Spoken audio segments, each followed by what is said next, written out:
Da da da da da da da da da da da da da da da da. Wee!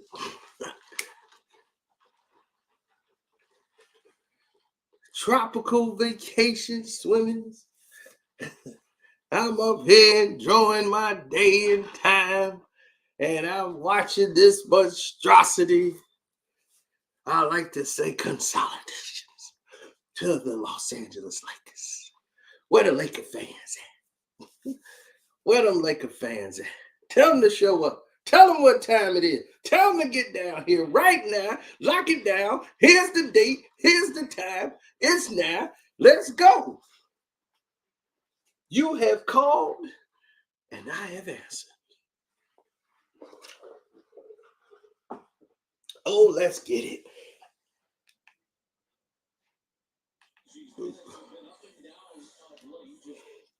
Now we got a real game on here with the Denver Nuggets and the Clippers. But forget all that right now. We need to talk about our friend, our dearly beloved. We're gathered here today to mourn the loss of the Los Angeles Lakers. They did it again.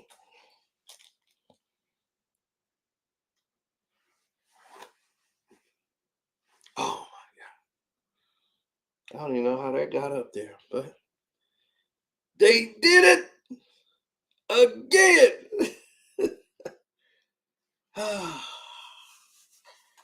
Woo. Man, that Florida living, baby. Got me an alligator in the back, drinking me some Gatorade. LeBron, you could have used some of that Gatorade today. You looked a little windy. Woo! That beat was good. Ah, Lordy, I tell you, it was good. Now, before I left out to go see a motion picture, I said to myself, you know what would be good if I was to go ahead and talk about the good old days, the good old times. So let's talk about the good old days and good old times while we're all here. Yeah. Let's talk about them Lakers. Ooh, boy, I saw them Lakers since that game started. I thought they would lose by 5, not 45.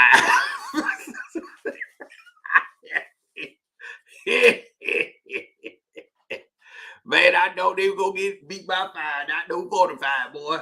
Woo-wee. Oh, man, I ain't seen like no whooping like that. Said them red ants was on the dog, boy. Boy, they got him. Woo. They got that dog. Woo, man, they whooped them. They whip them Lakers ass, boy. That's that old give me that switch off that tree whip. Yeah, that nigga got it. Ooh, boy, they got it. You know how it went down? They started right away doing something stupid.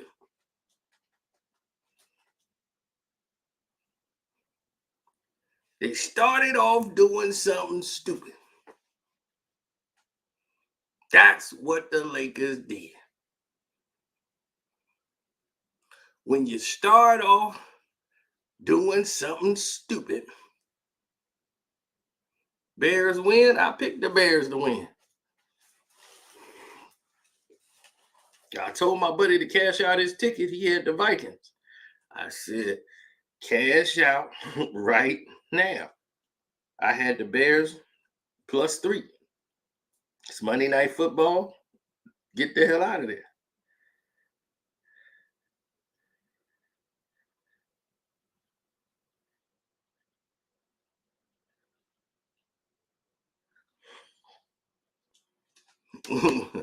I'm like, I bet the Bears.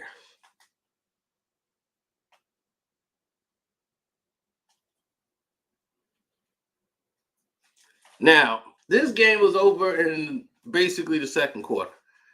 From the beginning of the game, the Los Angeles Lakers was shooting a load. They were up like 7-8-1. Since then, the whole dynamic of the game changed. And when I mean the dynamic of the game changed, I mean the dynamic of the game changed. Let me just this here.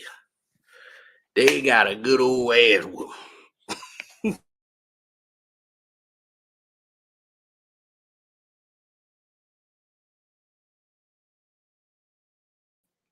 Now, since they want to try to take me out of the game, sitting here in my sister's room,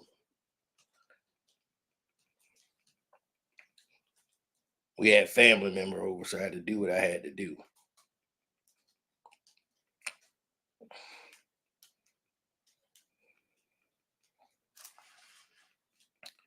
Here's a situation where people use BS and experience. And today, the Lakers been getting by on BS and experience. And today, they just experienced some bullshit. We just experienced some bullshit. And we see what I already said, a sub 500 team.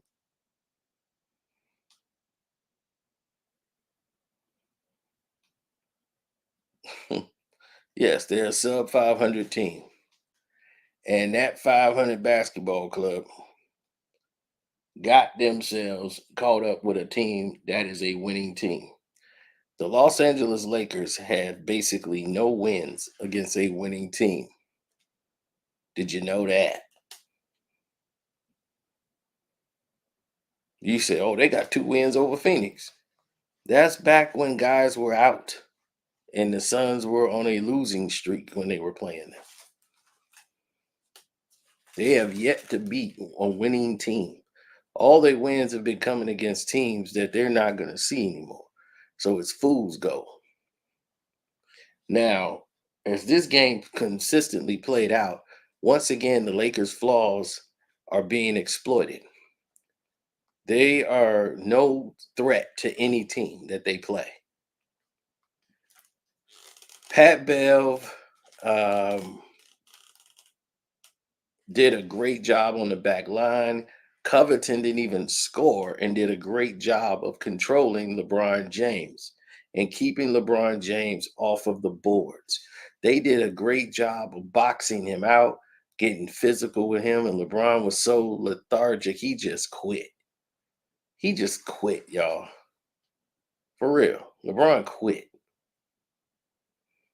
He quit in this game. He was mad, yelling like a school teacher at everybody else. Austin Reeves. Even Reeves got mad. Was like, dude, I'm guarding 2 people. One, because they can't stop a point guard. Maxey will kill them all night every time they play. So Joel Embiid just had to be a big man and soft Joel. You saw he went up and popped popped AD in the mouth. Pop. He just gave up on the play. One little bump. Boom.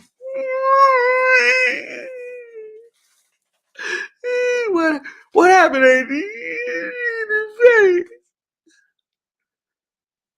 So AD saw you got no big man in there. All he had to do was be a big man. He go in there, hit a shot for 3, bang, right? Easy. Then they come back. He hit another shot from 3, easy, bang. Now you got the situation where you want it.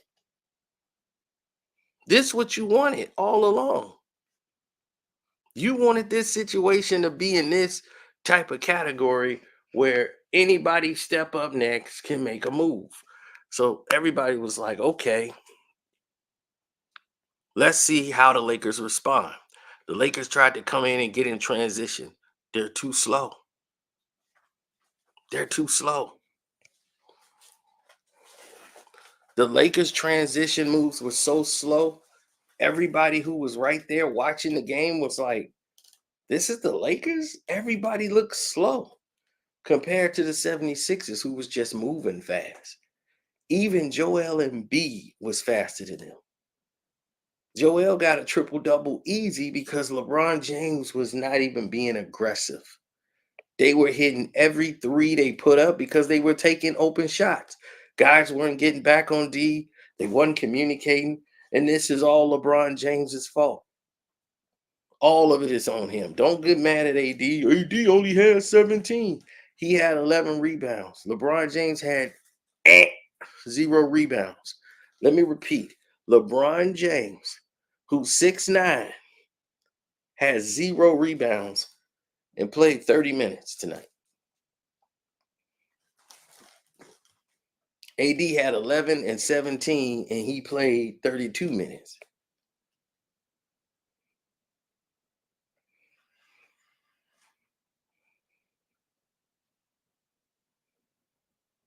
Exactly, Dre. Maxey and Embiid both were in the 50s, 40s, and 90s. So it was more than just them on the basketball end of it. It was more than that.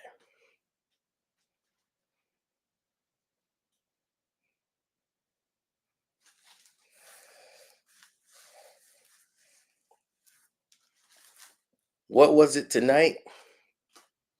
More than anything in the world, it was clear.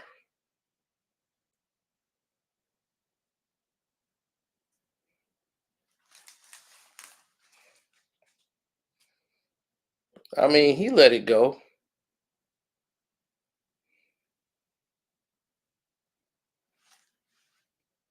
But it was clear tonight. This is what happened when you have enough bodies on the court, when 5 guys are active. Nicholas Batum, who's a shooter, so you got to respect him. So if LeBron guards him, yeah, you're not going to move as much, but you got to have to respect him because if he catch the ball and shoot, he's a threat to hit threes.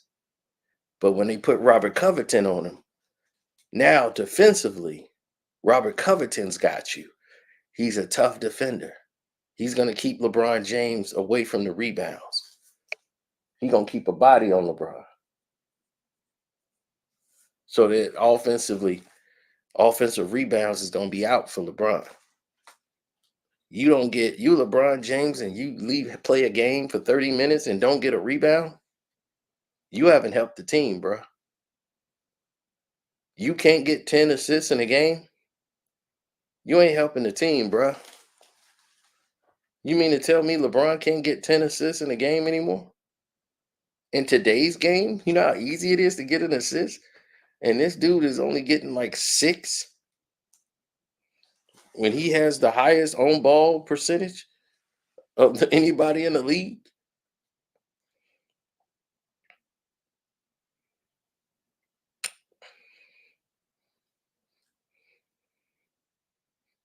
They wanted to get Russell Westbrook. I mean, James Harden so bad when it don't even make sense.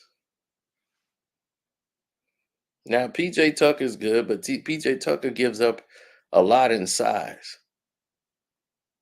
You know, you could shoot over PJ. He's a tough defender. He's rugged. But dude is soft. The Lakers never made a push to get in the game. They tried in the beginning of the third, but you're going to be going shot for shot. The game was over in the second quarter, and LeBron was in shutdown mode. He was in shutdown mode. You could tell his body language gives it away. He knew they couldn't win. He knows AD can't keep Embiid under control. I said Embiid should have like 36 tonight. He had 30 and went for the 30-30. He would have had 36 had he played in the fourth and went off. But, they just sat him down. He would have had 50. Who could stop him? Ain't nobody there to stop him.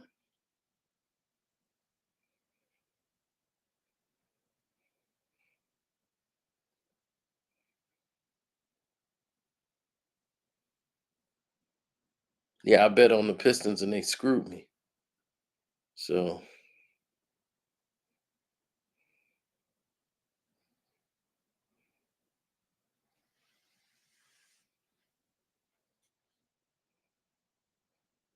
Yeah, I bet on the Utah Jazz tonight. I mean, not the Utah Jazz, but the Pelicans. So,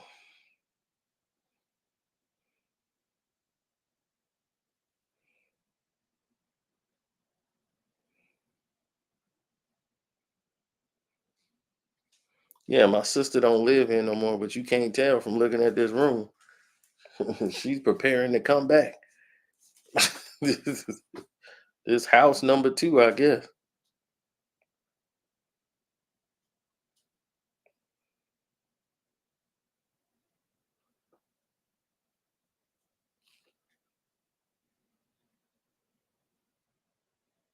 Zero rebounds for LeBron James, and they want to talk about Anthony Davis. No, you're not finna do that. You're not finna give this guy any praise for screwing up the game and trying to blame it on somebody else. We're not going for that because y'all want to praise him. This is year 21. This is year 21.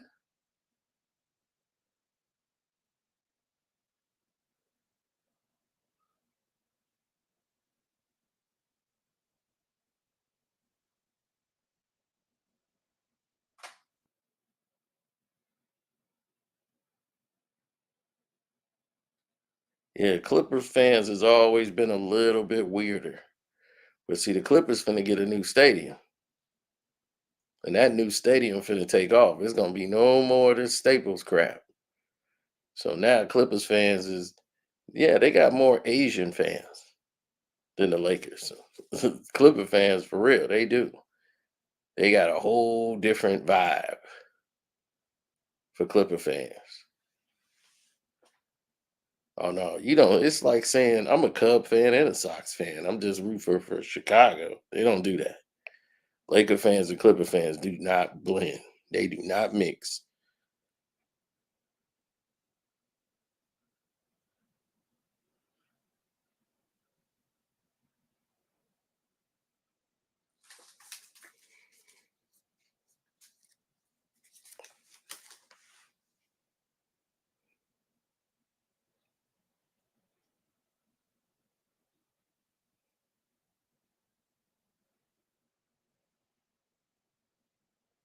Said when your ego is so fragile, you gotta pay people. Ooh, Christina Pink. Your ego is so fragile, you have to pay folks to make up stats and puff pieces for you. That's LeBron James. That is LeBron James in a nutshell. So make sure you hit the super chat and the super chat thing and what's that? Super thanks.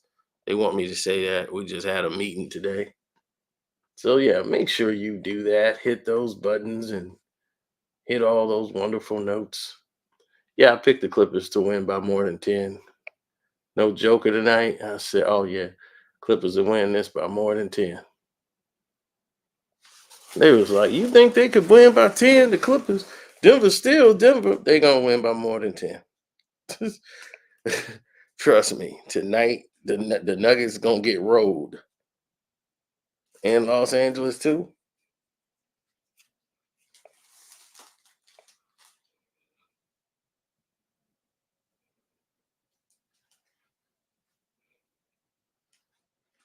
Yeah, Murray is out with a right hamstring. Joker is out with a lower back problem. So day of rest for those two. When I saw the Clippers by 10 and a half, I said they're gonna win by 20.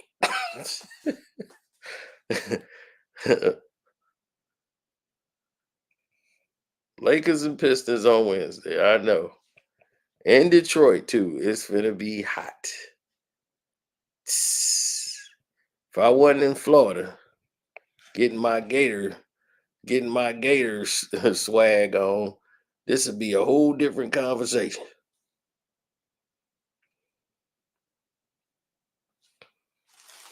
No, one of the main problems is with the Lakers is they can't understand which way to go.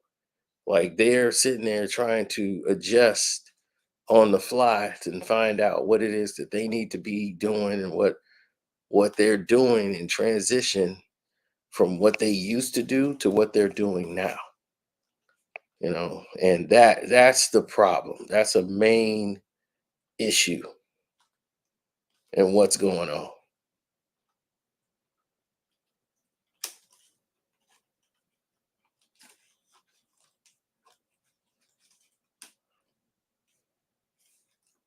I've seen it go a lot of ways. It don't really matter. I've seen a lot of people have some influence on.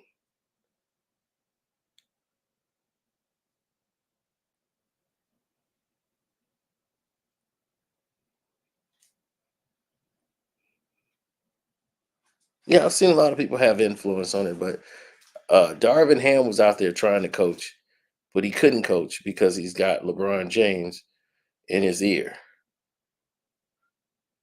You know, you got LeBron James in the way. It's only so much you could do. You can't go into the defensive sets that you want to do and match up man and get aggressive on guys. You got to choose a time to do that. The Lakers' problem is the same problem they've had for the last 5, 6 years. Point guard. You don't have one. LeBron James running point is not point guard position. You need somebody who can guard a point guard. LeBron James can't guard a point guard. So that that doesn't you don't have anyone on the floor that can.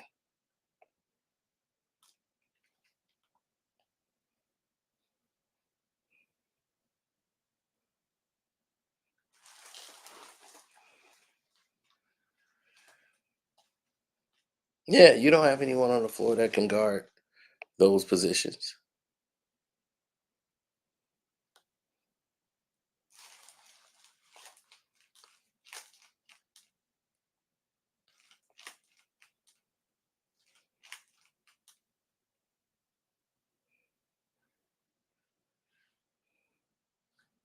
I told you, LB, I wouldn't when didn't we had this conversation last night?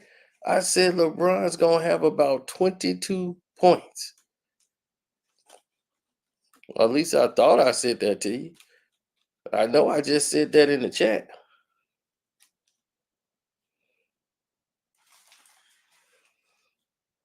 Right, King Jeffrey, he bet it. I said take the under.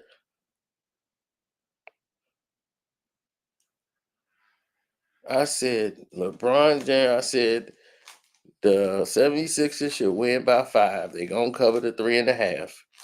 So do that. I ain't know they're gonna win by 45, but they won. I said they should win by 5.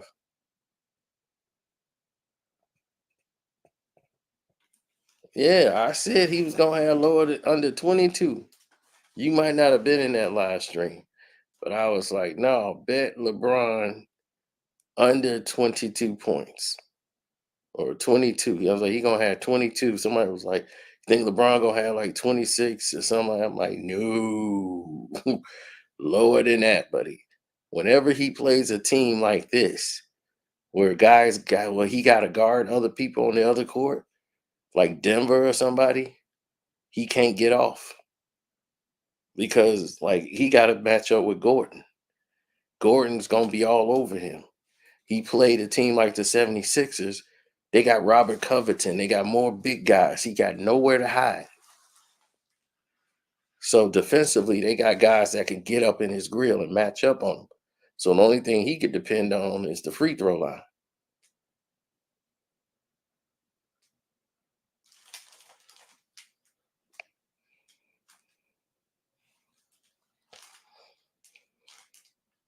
I said Joel should have about 36 points.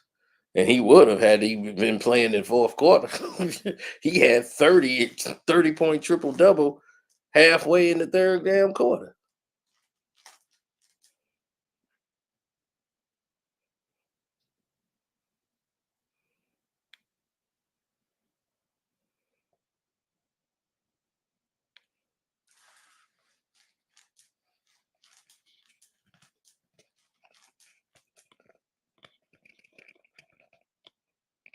I mean, when people are out here saying, how are you celebrating losing and losers and mediocrity? When has mediocrity become the standard?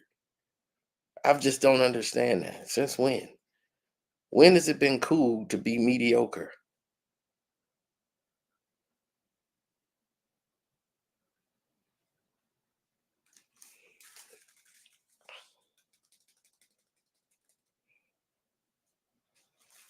Oh no, I bet the Bears. It's Monday Night Football.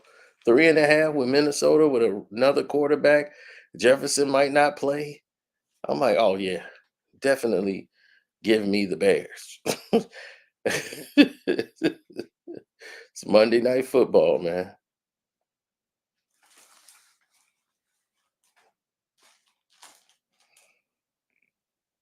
But it was like 3-3 all the way. Both teams was terrible. If the game can stay like that, the Bears is pretty much gonna win. They win those type of games. It was 3-3 forever.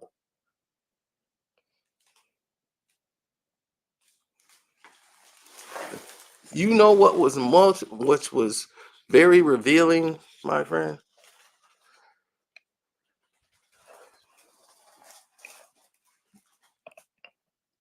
It was very revealing and telling in that Laker game is how much the Lakers are fighting behind the scenes.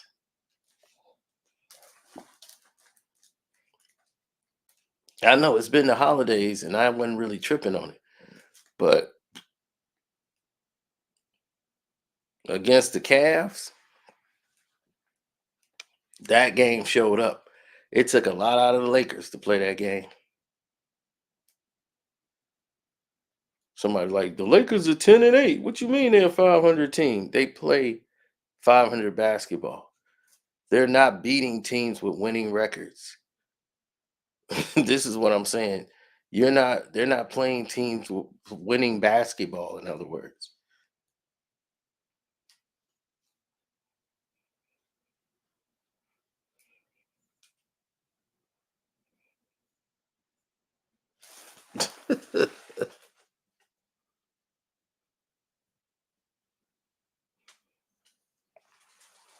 Oh, that's gonna make your team worse. But I'm all for it. I am all for it. They have nobody to guard Maxi. So what they do is they play the young kid Christie, who's Doug Christie's son, and they throw him in the game. And LeBron James is on the floor. And this is when I knew the game was going to be over, ladies and gentlemen. Not because it's LeBron James, it's because it don't make any sense what they're about to do in this process. Because I know what LeBron capabilities are. They were up 13-8, people. 13-8 in the first quarter. Look at where LeBron is. They're on defense, not offense. I can see you standing there if you're waiting on the inbounds pass. You finna start dribbling, going the other way, but you on defense, dog. Nicholas Batum is who you supposed to be guarding. Nicholas Batum is gonna be standing right there. He's a catch and shoot guy. You're a short dude. That's a big man, dog. Maxi don't even need a pick from Joel. He's not even going in that direction. AD is right there. He's like, bring him to me. Prince is there. He's got his guy. Everybody's got their guy just standing around. Look at D'Lo. He's just standing there, chilling. Everybody's in chill mode. LeBron's over there on Nicholas Batum. You the enemy at the gates. You got it under control. I'm attacking you every single time. I want to love to see you stop me. The Lakers' problem is having AD too high on defense. What the fuck is he gonna do out here? He gonna rotate down and get off at Joel? Because that's the only thing that's gonna happen. Because Maxie finna blow by Chrissy anytime you put him on him. This is what I mean. The Lakers don't have a point guard. They don't have a point guard that could get to the next level. And when they guard point guards that can, like when De'Aaron Fox and all those guys, they get to the next level with ease. They don't need a pick. They can get by these guys So that's going to put the Lakers at a disadvantage every single time. They can't guard. They can't defend. So if you can't defend that, everybody going to be open for threes. Shoot, all you got to do is knock it down. That's it.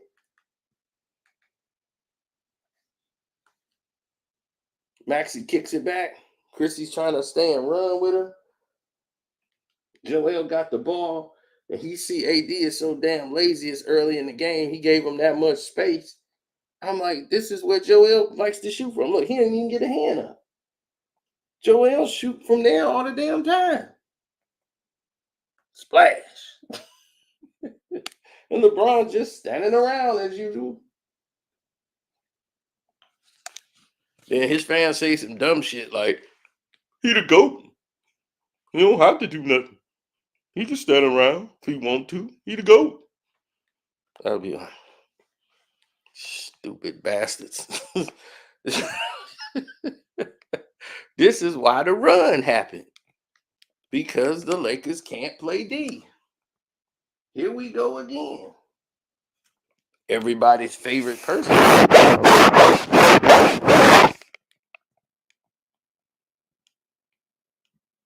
Everybody's favorite individual, Anthony Davis. And look at LeBron.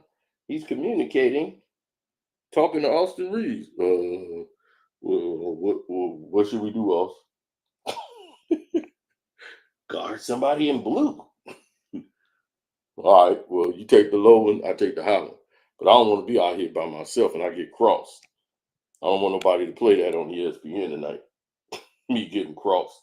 That ain't going to look good for me. Well, don't get crossed. Good talk. So Joel is not even thinking of passing to them anyway. LeBron's not even paying attention to the guy he's supposed to be guarding. He's supposed to play back because that's what he does. He don't play up top. So his guy's wide open. Pat Bev and Tobias Harris is being guarded by who? Opie Taylor. So you got Opie over here guarding him. And here comes Joel, who got AD on him. Now, Joel Embiid is like, oh, this nigga soft. Move. Get away. Here I come. Wham! Hit him right in the face. Layup. Get out of my way, you bitch ass nigga. Now, AD, you got to go into recovery. Think I need a timeout, man. So the Lakers are getting rolled right now. It's just steamrolling. The whole game is a steamroll. I'm gonna watch this whole game over again tomorrow morning.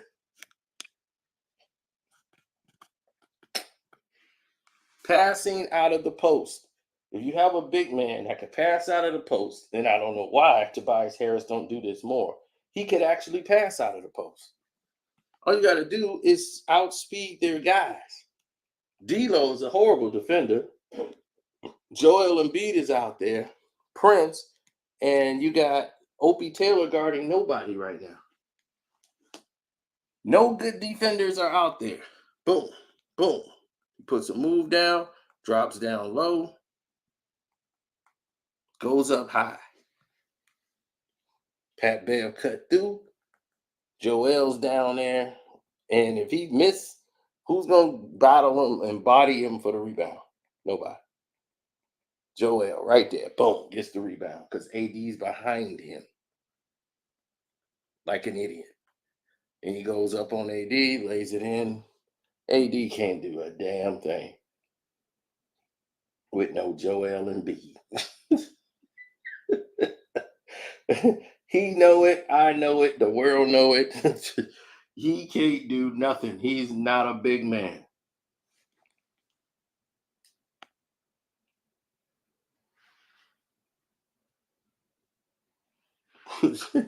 Well, LeBron must be doing absolutely marvelous in greatness because, yes, you know what they say. The more haters you have, you mean you're doing great things. That's right. He's doing great things, and I want to see great things like this for the rest of the season. Give me these 40-point blowouts of him. Oh, for the whole season. I'm all for it. Till he said, I'm going to retire. I don't need this. Good. Go. Here's your bags. I will help pack LeBron bags. Put it on the truck. I'll be this yours? Dude, you should watch these nasty ass Laker shorts. Here. What else you need to get? Okay. All right. You got? All right. You're out of here. All right. Yeah. All right. Well, get the hell on, dude. It's nice seeing you. Screw off. Don't need it. See ya. Good riddance. Y'all married to AD for a long time.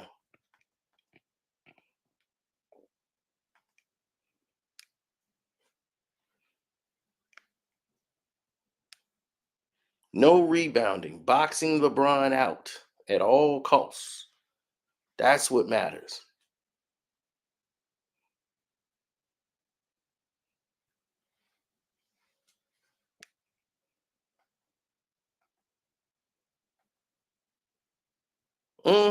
Keeping LeBron off the boards. He got no rebounds tonight. And the reason why is because they were making baskets. Look at that. AD trying to guard. That's a terrible defensive stance on Embiid. What are you doing? You too light in the ass.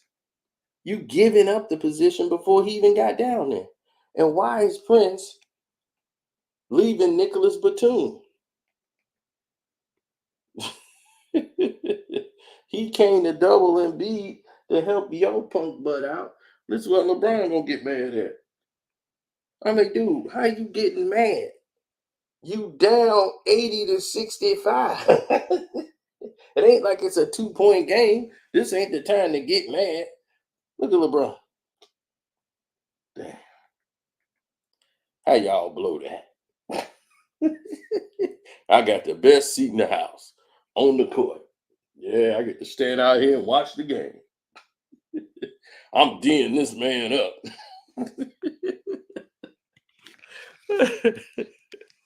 Oh, Bub. That's what I'm telling you, boy. I'm out here gator swamping. Got this gator out here on the loose. You got a 6'9", 245-pound gator. Full of wine and tequila. There he goes.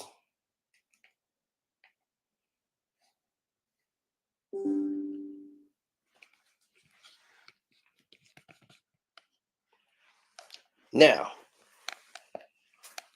let's talk about proper engagement. Well, when you go through a proper engagement situation, like you look at what Maxey was doing to the team at will, how do you get a great 3-point shot? People always say, how do you get a good look for a 3? It's not too common. It is. You just got to work for it. You got to know how to get the shot going. Let's take a look at how that play develops. Right? Once again, LeBron is guarding Nicholas Batum. Right? They're in a zone. They play the same zone defense. LeBron stays back.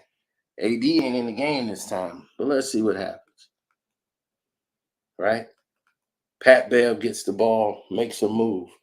Why the hell, Austin Reeves, are you doubling Pat Bev? Christie can't handle Pat Bev. Christie ass should be in the G League, C League, F League. If you can't guard Pat Bev, Doug Christie, and you in your 20s, what the hell are you doing in my game? Pat Bev should never see a double team. I'm sorry. He shot town as it is, but Pat Bev should not be looking and staring down a double team. That is the dumbest defensive set I've ever seen. Laker fans, are y'all in here? Are y'all witnessing this? What does this look like to you? Does that look like somebody doubling Pat Bev and leaving Maxey wide open? He's only got like about 25 points at this point. Pat Bev don't even have double digits, and you're doubling him. Pat Bev is the one that's been killing you all night. You kind of want to have yourself glued to Maxey. I'm gonna live with whatever Pat Bev does. This is dumb. LeBron out here like a goddamn museum piece. He might as well put himself up in that museum. Because he playing like a damn antique. So look, boom. Most players would get the ball here and say, I'm going to shoot it. But Opie Taylor sees this and said, oh no, I can't let him shoot that. So Maxey uses his ability because he's not in the defensive stand. He's running up. He's going to blow by him. Boom. That makes the defense switch and shift as they're in the 5-point stance. You see? Lakers are in the 5-point stance. 1, 2, 3, 4, and 5. Right? The Lakers got this.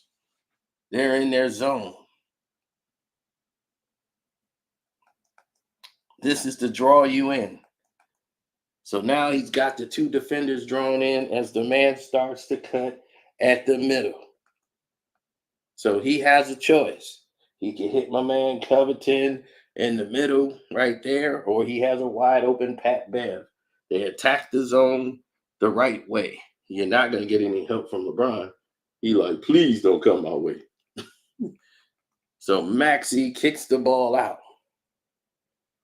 What y'all doing over there? Look like fun. LeBron could have tried to come over, stick a hand up, knock a ball away. He ain't do nothing. He just standing there. Y'all don't need me, do you? If you do, I'll be standing around here. Don't mind old Bron. I ain't going nowhere. Now, Pat Bev is finna get the ball. Boom. Back again.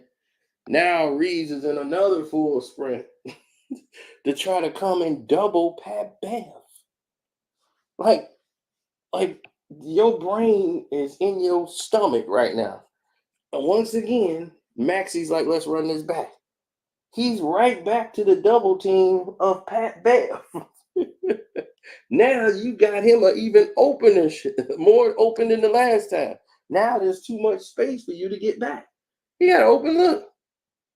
Only thing you could do is foul him.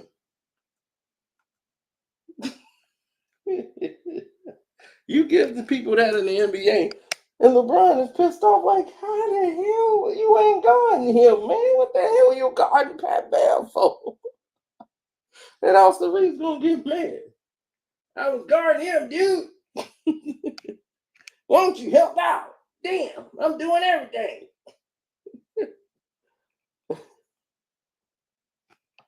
Blaming me? I could talk a little smack now. I'm under contract. In February, that dude gonna have on a damn Bulls jersey.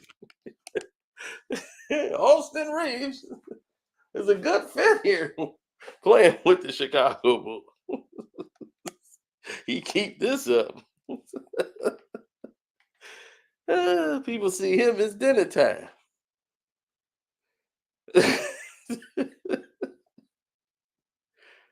I mean, the fourth quarter, the game was over after that. So there's pretty much nothing to cover there. It's hard to cover a 40-point blowout because the other team just quit. That's what made this more interesting. The Lakers quit.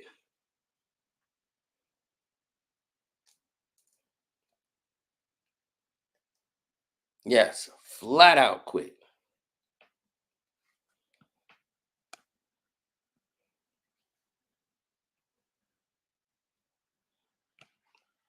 But now you see what happened tonight. They had brain freezes all over the court.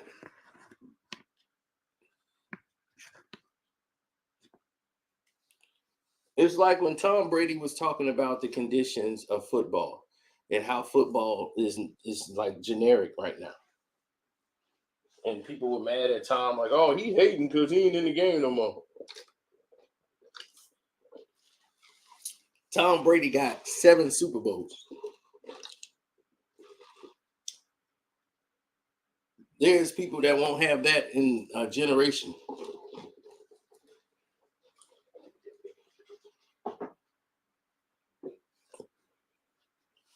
So, what do he need to be jealous of? He's telling you the truth. You just might not want to hear it, but Tom is telling you the truth.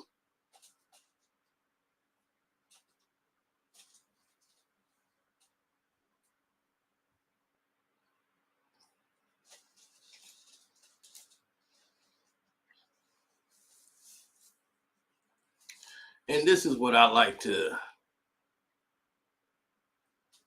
express over to people like Gilbert Arenas, who just says dumb stuff just to get clicks and views.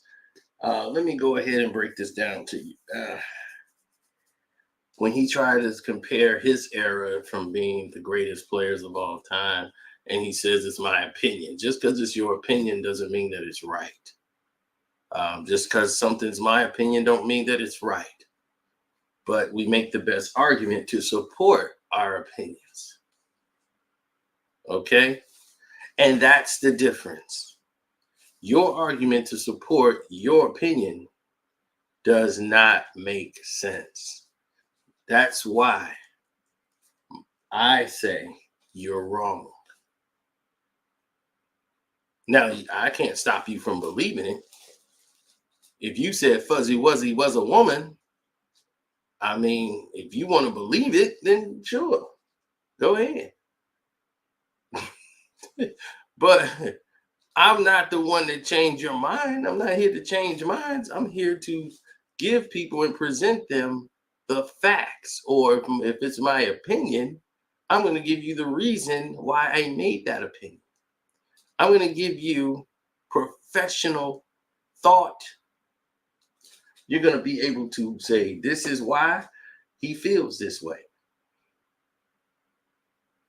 It ain't just, oh, he just think that. No, I give you ample reason why I feel that way. Bruh, all teams spy on teams. What is you talking about?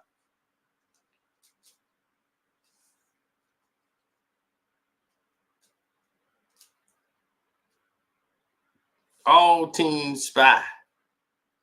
Why do you think they cover their mouth when they talk? They got people over there reading lips. They got guys recording stuff with cell phones. It's a dirty game out there. Now, he tries to compare the 80s players. It's always 80s and 90s players. He's trying to say, nobody from the 80s and 90s could guard LeBron James. How they gonna guard T-Mac or LeBron or Kobe Bryant? The same way they were guarding them in, like, when they came in the league in 96. They came in the league in the 90s. They could guard him. I mean, they were successful players, but they were guarded.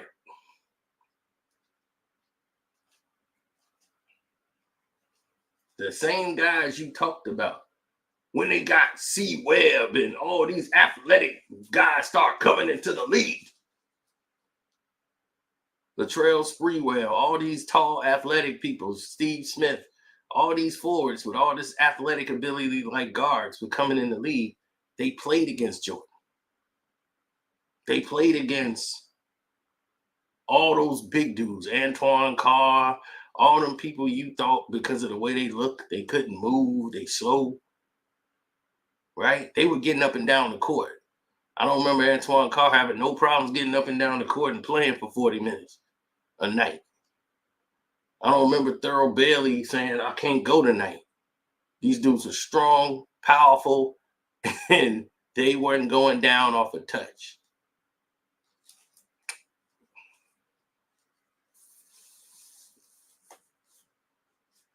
And here's the biggest evidence ever. It's just like comparing a player of today's era to a player that played in the 80s and 90s in football.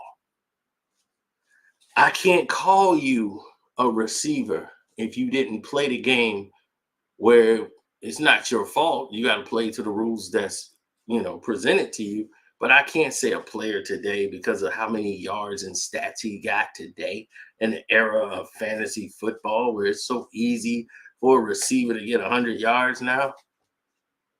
You have to lose a toe or finger to get 200 yards. You can get that now in a half.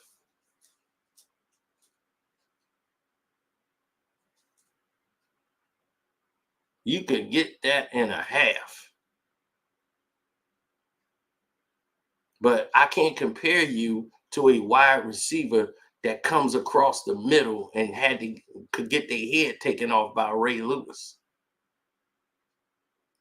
I can't compare you to those guys who got hit coming across that middle. I can't compare you today when they say, hey, we got defensive receiver rule, can't hit him, so they got to let you catch the ball now coming across the middle. You're going to be real laxed going across the middle now because you know you can't get hit. Imagine knowing you can get your brain scrambled. That presents a lot of alligator arms when you know you got Ray Lewis coming across that middle and you got to catch that ball. See, that was going to separate the men from the boys. The guys who took those hits, boom, and Ray would lay you out. I can compare you to these guys now to that. You can't because of the rules. The way they play dictates results and scoring and points.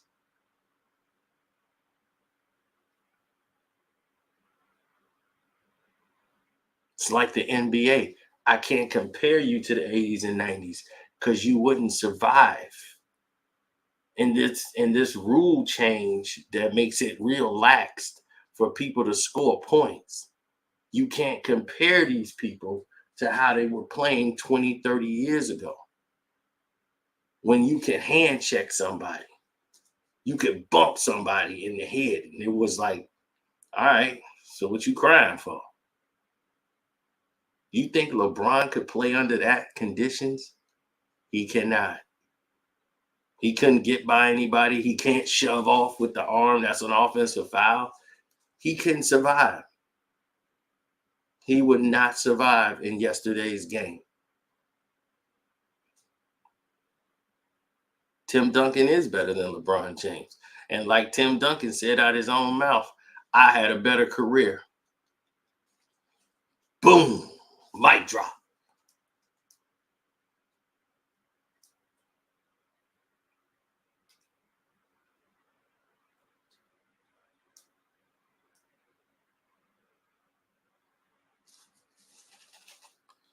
Brandon Katz, you have made the show. All right, let's go for it. Brandon Katz, ladies and gentlemen. Brandon Katz. Let's take what he said here. Brandon Katz said, your take has no context. No context. 20, 30 years ago, the NBA was nowhere near as athletic as it is today. Okay. If you want to say that, I disagree.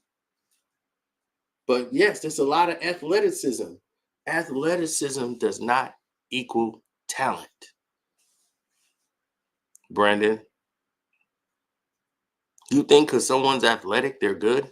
It's a lot of athletic people, and they athletically are trained for girls' track and should be on it. Not in basketball.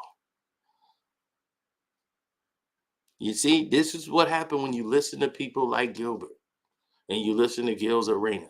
They say stupid stuff like what you just said, Mr. Katz.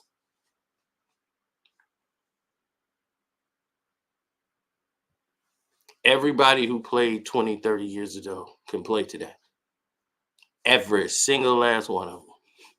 I'll take Scott Hastings. Scott Hastings can be out there scoring 15 and 15 right now.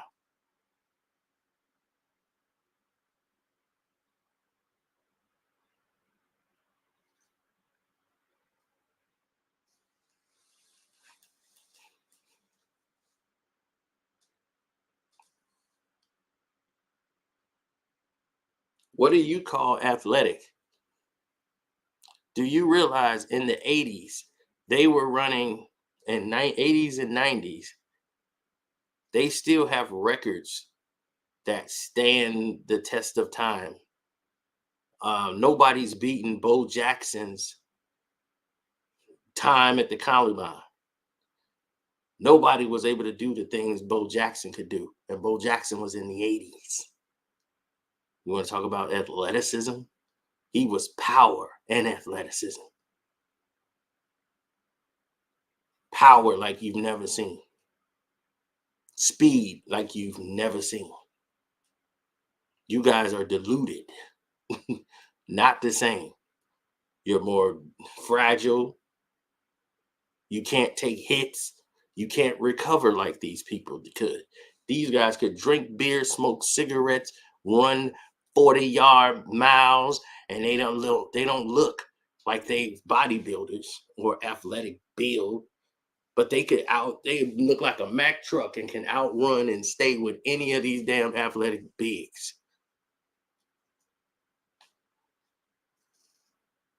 Why do you keep talking about athleticism? Athleticism don't equal points. How would guys like Steve Kerr get destroyed in the NBA today when it's a guy named Steph Curry, who's his size, eating today, playing the game that he was playing? Steve Kerr never averaged double digits in his whole damn life playing in the 90s. What would Steve Kerr do in today's time? He'd be averaging down there 20 points a game because he would have open shots. He could push off. He could step. The game is different, buddy. It's no defense like it was before. He could easily get his shot off and make it. Steve Kerr is a shooter. Yeah. Sean Bradley would average 20 points a game. Will Purdue would average 15 and 15. Easy. It's no hypotheticals, all facts. You have a game with no centers, and you're telling me a center can't score in today's game. See, here's what you're not getting and don't understand.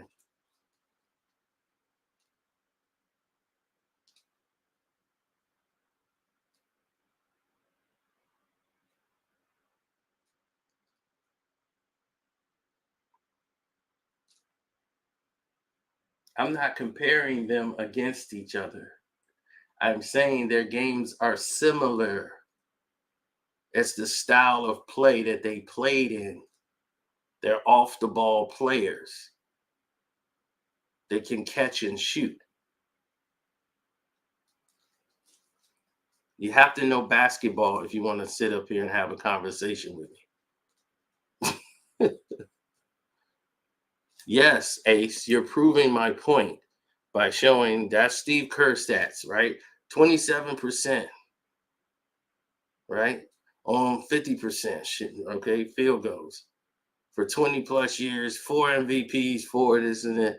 They're not going against each other. I'm saying if Kerr played in today's time, hell, he'll be shooting 50%, probably 4-time MVP. So you're proving my point. Thank you. Judd Bushler would average about at least 12 or 15 coming off the bench.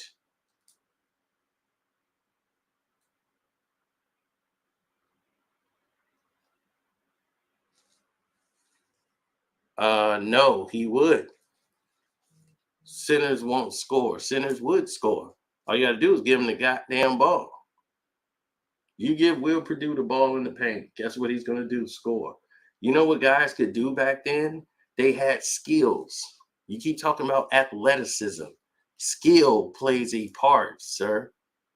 There's a lot of athletic people that can't play basketball.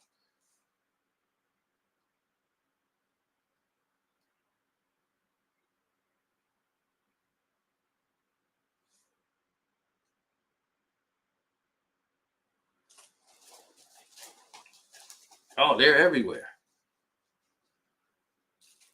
Back then, centers could play with their offhand, off the glass, both hands off the glass, throw hook shots. Boom, boom, boom. Today, they don't teach you these fundamentals. There's a lot of big centers in there that don't even use their offhand. Trae Young can't even use his offhand. There's guards in here that don't know how to lay up with their offhand.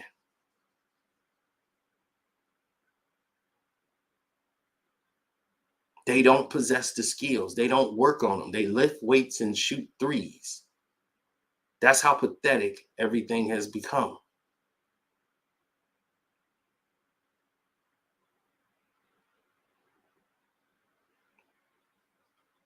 Will Smith, you said Will Smith? Oh, Will Purdue. Okay.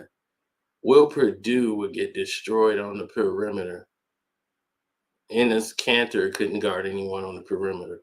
Wow. But did Ennis Cantor play? And he was very effective, wasn't he? Oh, but you said he couldn't guard anybody on the perimeter. Ugh. Wow.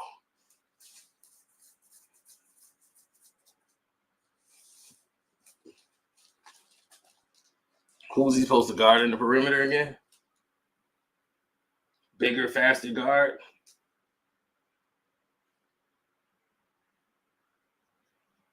Why would he be on the perimeter? He's the center.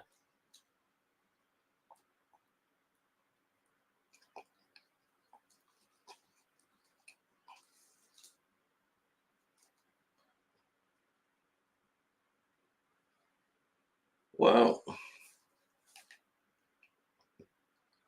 as they all say, that's why they play the game. That's why they play the game.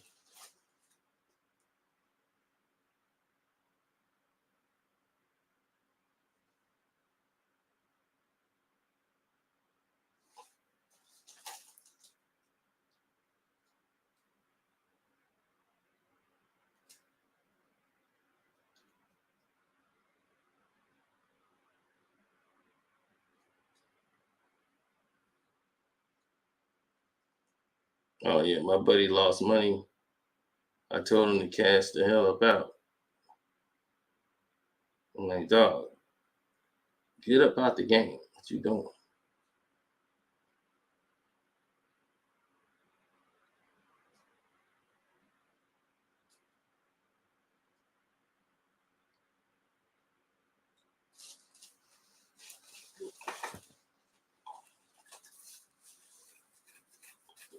Oh yeah, I'm gonna give y'all some picks for tomorrow. Since y'all been on the live stream, give y'all some picks. Tomorrow, bet the Knicks to win. Then I want y'all to bet the under on the Hawks and the Cavaliers. 230, 235.5. Then the Celtics to win on the money line. The Raptors plus 1.5. The Thunder and Timberwolves bet the under 225.5. Then take the Kings to win by more than 2.5 against Golden State. There you go. Those are my NBA picks for tomorrow.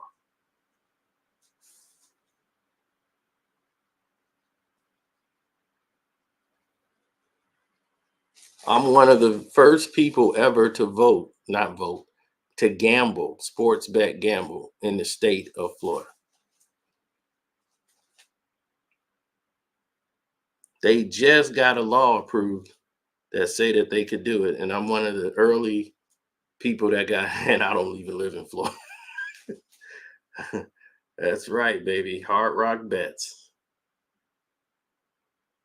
The first and only betting app in the state of Florida. And your boy Cino delivers.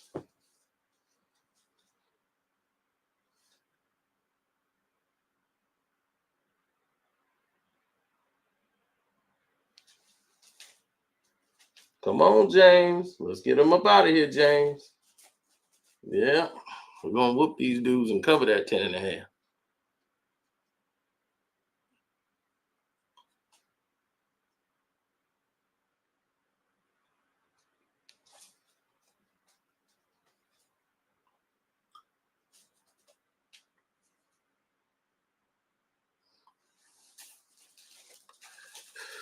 Dude, I've won about 15 grand since I've been here, dog.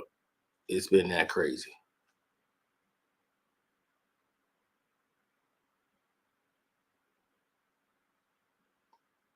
It's only for Florida.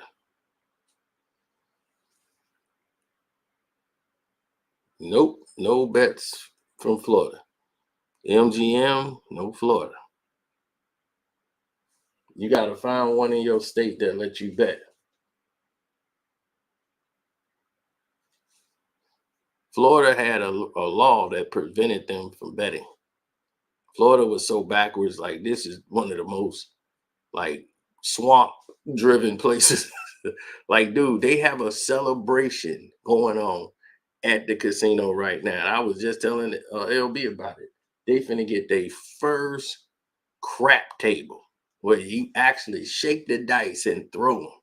Premiere December the 8th at the Hard Rock Casino. Well, choke my chicken. That sounds crazy, don't it? That this is the first time something like that is coming around.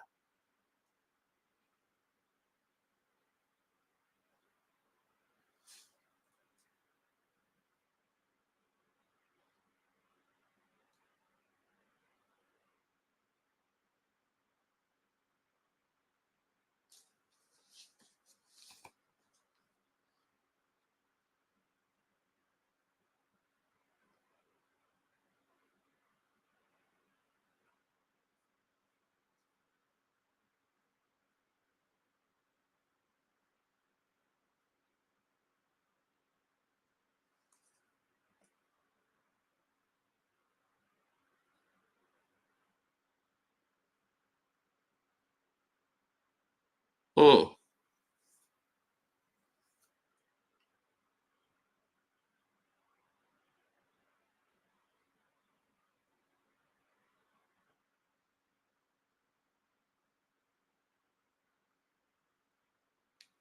Oh, I've already covered LeBron's lack of rebounds.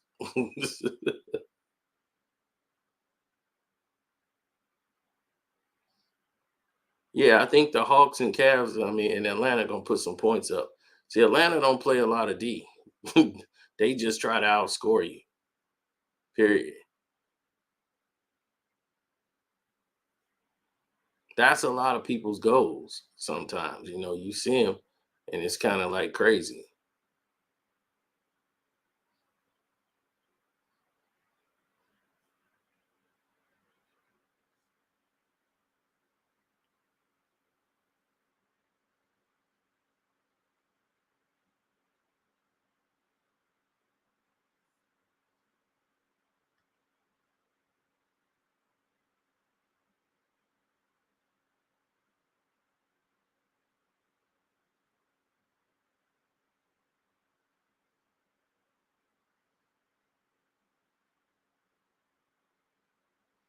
Mm, okay.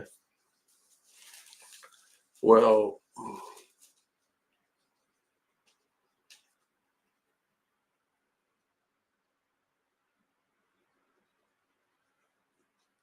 a lot of things can be said. Some is true, some is not. Let's take, for instance, um, people start to talk about what's history, what's real history, what's ancient history, all of those things, right?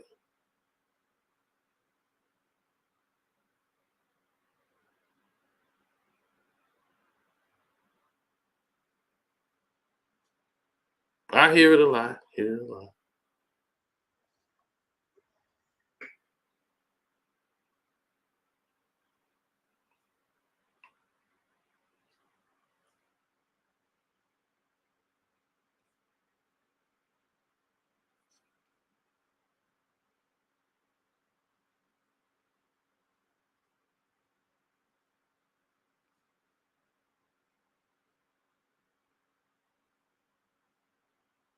Now I want you to hear this because all the stuff that's going on now, I was very honest with this man. 2020, which means that's 2 years of really no activity on that page. Renewing nothing, but they are happy. It's fucking 8 weeks. This is 8 weeks so far. I'm just saying, is that not the process? It is 8 weeks. 629,000 on my page. And now I'm doing 100. I'm getting back active. This was a very active page. Okay. So, well, let's talk about that's why they bought the page. Because they looked at the numbers before, and that's why they wanted to buy the page so they can start up this show. Okay, so now they've started up the show. Do you think they're happy with where the show is right now? Actually, they are happy with where the show is. They're happy with it. So are they talking about renewing the deal? My 2-year deal? Yeah. Yes. Okay. So I have a 2-year deal, so we're not talking about renewing nothing, but they are happy. Yeah. Okay. All right. Because I didn't think they were happy with the number of people that were, signing up with Underdog Fantasy. It's fucking 8 weeks. See, let me show you. This is a prime example on what we were talking about earlier. Now, notice how he goes right into defense that it's only been 8 weeks. And I told him this was going to happen. The year ain't even out yet. And already they facing a very serious lawsuit. They better handle this thing behind closed doors, because if she sues, it all falls apart, because then it hits TMZ, it's going to hit everywhere.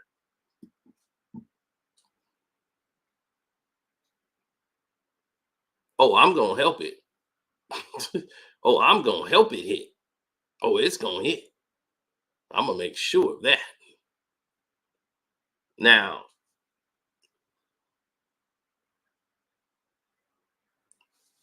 here's the thing.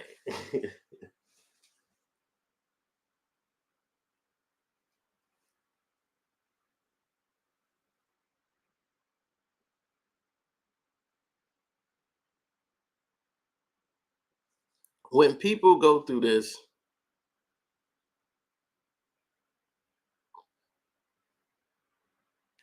no, I'm not involved. Gil just got hit. Well, Miko Grimes, I don't know if you were here to see the Miko Grimes live stream. She just exposed how Brandon Jennings threatened her life, Gilbert Arenas and them covered for him and did everything because they wanted the Steph Curry interview. So they didn't fire Brandon Jennings for saying that he finna bring his girl up there to beat her up. I'm like, damn, really? All right, there it is, 11-point lead. That's where we need to be. Let's keep it going.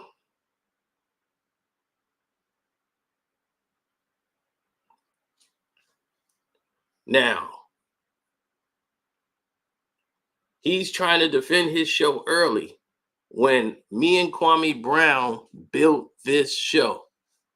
We made this show what it was by telling him what was wrong with the show so that they could fix it. Why he keeps saying, oh, it's all right, everything's working. I'm like, it ain't working. Because if it was working, I wouldn't be sitting there addressing it as a problem. See, I'm not going to just say your show sucked and not tell you why it sucks. This is 8 weeks so far. I'm just saying. Is that not the process? It is 8 weeks. See, he's bad right now because I'm calling him out on how the pay structure goes. They get paid off the fact that people are signing up for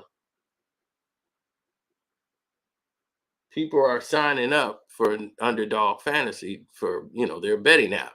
So they want people to sign up, subscribe, and use their code, and you get a percentage. We're going to match it up to like $200 some or whatever. They are a betting app.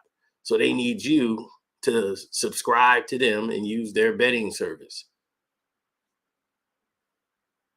I never would use them, but This is what the problem was. They still have more money to put into the project. It's only 8 weeks. And you're trying to make it seem like this is a failure. Like let's just stop. It's 8 weeks, right? It's okay, 8 so weeks. for 8 weeks. We had 5,700 people today. That's what they said. These motherfuckers is excited, okay?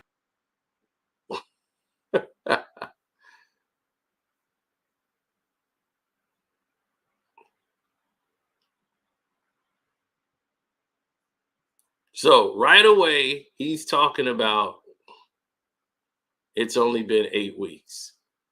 So, okay. Now here I come with the jab. This is why he gets so antsy. This is why I got him. Right now, I got him dancing on the string.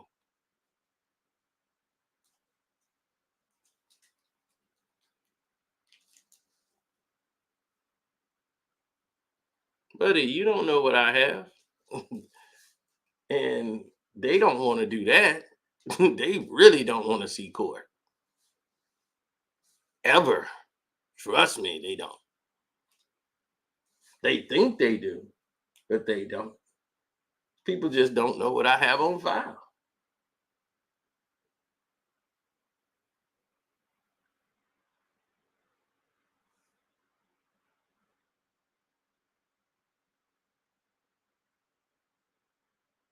Yeah, Russ got fouled, man.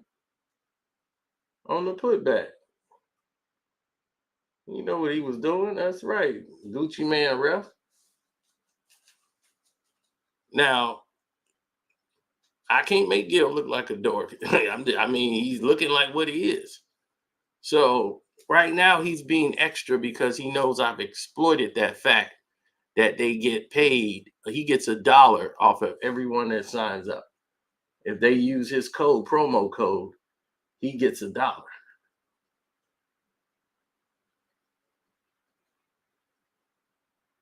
So if they use that promo code, he gets $1 for each person that signs up. They get $1 per subscription to the page and all of that. Like, I'm getting paid off subs. So they're getting paid off subs. They should be doing a certain point and, you know, people promoting to the page and all that, right? So we're letting it be known right now. So let's see what develops now. See, now I got him on the string. See, I got him on tilt. See, if this was poker, this would call having somebody on tilt. I'm calm. His energy is all over the place now. Now that I got him on the string, watch what I do. I make the monkey dance. Now watch. Watch how I make the monkey dance. See, I got him on the string, right? Now watch what I do next, because I know I got him on the string. Watch this. Get your motherfucking Gilbert Arenas fans. They're who Gilbert Arenas fans? They are? Yeah, underdog. Oh, wow. Yeah. That's amazing. So me getting fired, that's not going to happen. It's just not. Well, you don't need to be fired. You just need to be under control, man. You just need to be under control. That's all. Who's going to control me? Right. And don't the studios don't you feel you should be apologizing to Kwame? Fuck him. No. He the one created you. He the reason why they're interested in you.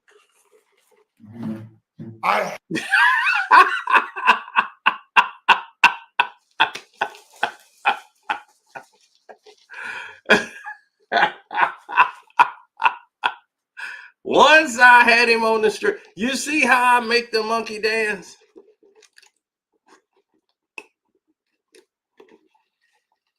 Did you see how I made the monkey dance? Once I had him on the string, once I got him on tilt, it's to keep him there now.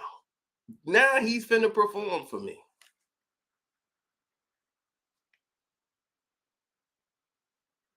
Oh, I got him. Now I ain't gonna let him off. Oh, I got him. He's on the string. Now watch him. I got him on the string. Look at him. Now watch what he do now. Now that I got him on the string. Look what he finna go do. Have a YouTube plaque before this nigga even knew what fucking YouTube was. I didn't know what that shit was. That's my plaque. Dude, they give those to anybody, dude. When you kiss Anybody somebody's who gets ass, bro, they 100,000. just Anyone who gets 100,000. Right. Before. So, I mean, just so we can read it. To go grab an award he got. Just so we can read what we can read it, right? This is a silver plaque. This is silver. I lost to Mark Wahlberg. This is a Telly Award. It's Mark Wahlberg, not Wahlburn, but let's go. For my show. A Telly Award. A Telly Award. Wow. You guess you was telling on every goddamn body. I got a Telly Award. What, you got a Teletubby?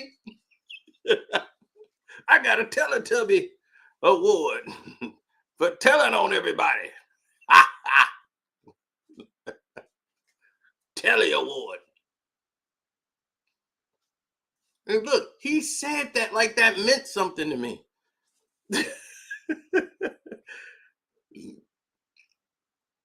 Does anybody in here know what a Telly Award is? No. He got an MTV Rock and Jock Award. And I got him on tilt so much. He can't even look at him. He is thinking he's proving a point. Okay. Another Telly Award for my show. No Chill Productions. I had them take off Fubo TV. Okay. So Fubo TV paid for you to get some awards. All right. So thank you for letting us know how that worked.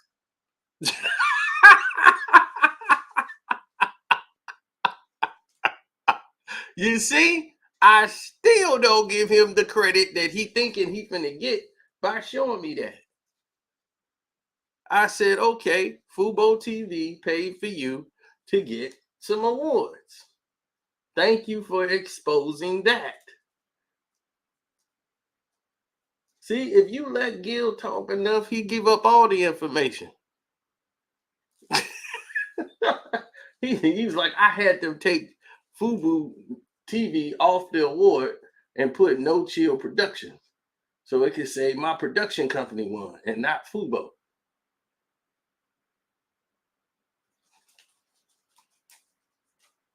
Because that was important to him.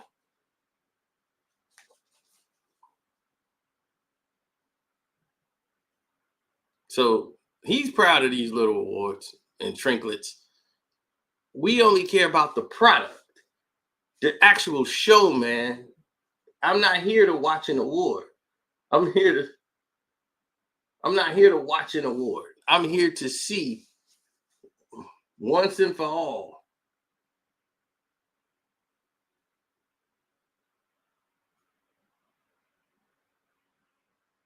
Like what's going on out here. I'm here to know about the actual show, period. Why does the show suck? We know how award shows go. Oh, yeah, so I don't need to apologize. Hey, listen, if he's that great, tell his ass to get his own fucking awards. How about that? Okay. But my thing is, don't you think you need him to help you with this show because the actual content is terrible?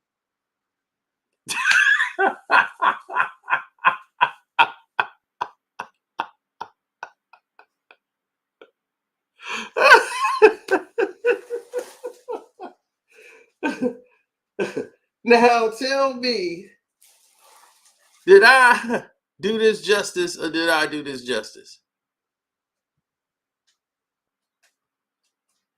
Unbelievable. Unbelievable, man. Told him right to his face.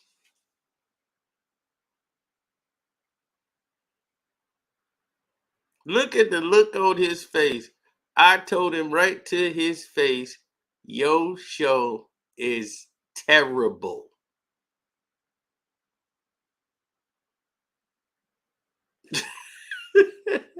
He don't care. He knows it's bad. Listen, listen. I have my own audience, as you can see. Yes, you do. But I mean, do you watch your show after you film it? Do you go back and like watch the episode? No. I know you don't. So I said, so you don't see the errors.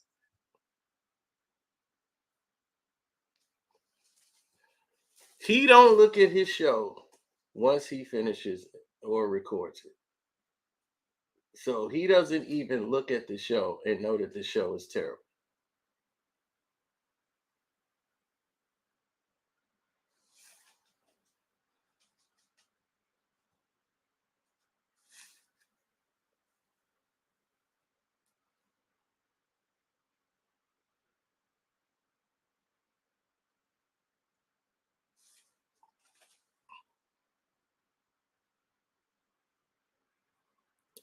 Gil's show had at this point, the show was absolutely garbage. Absolutely garbage at this point. And you don't see the flaws. But this has your name. I guarantee you this.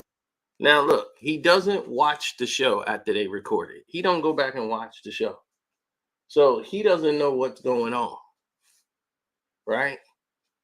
So he's already telling you, I don't watch the show. The first flaws you've seen before are not there no more. Yes, they are. I've seen them all day. Yep. Now here he is saying the first flaws that I pointed out before, which he saw them flaws and he told his staff about them. Like, this guy Karceno's pointing out flaws. And I told him why his show sucked. Broke it down, showed him there, and said the flaws ain't there before.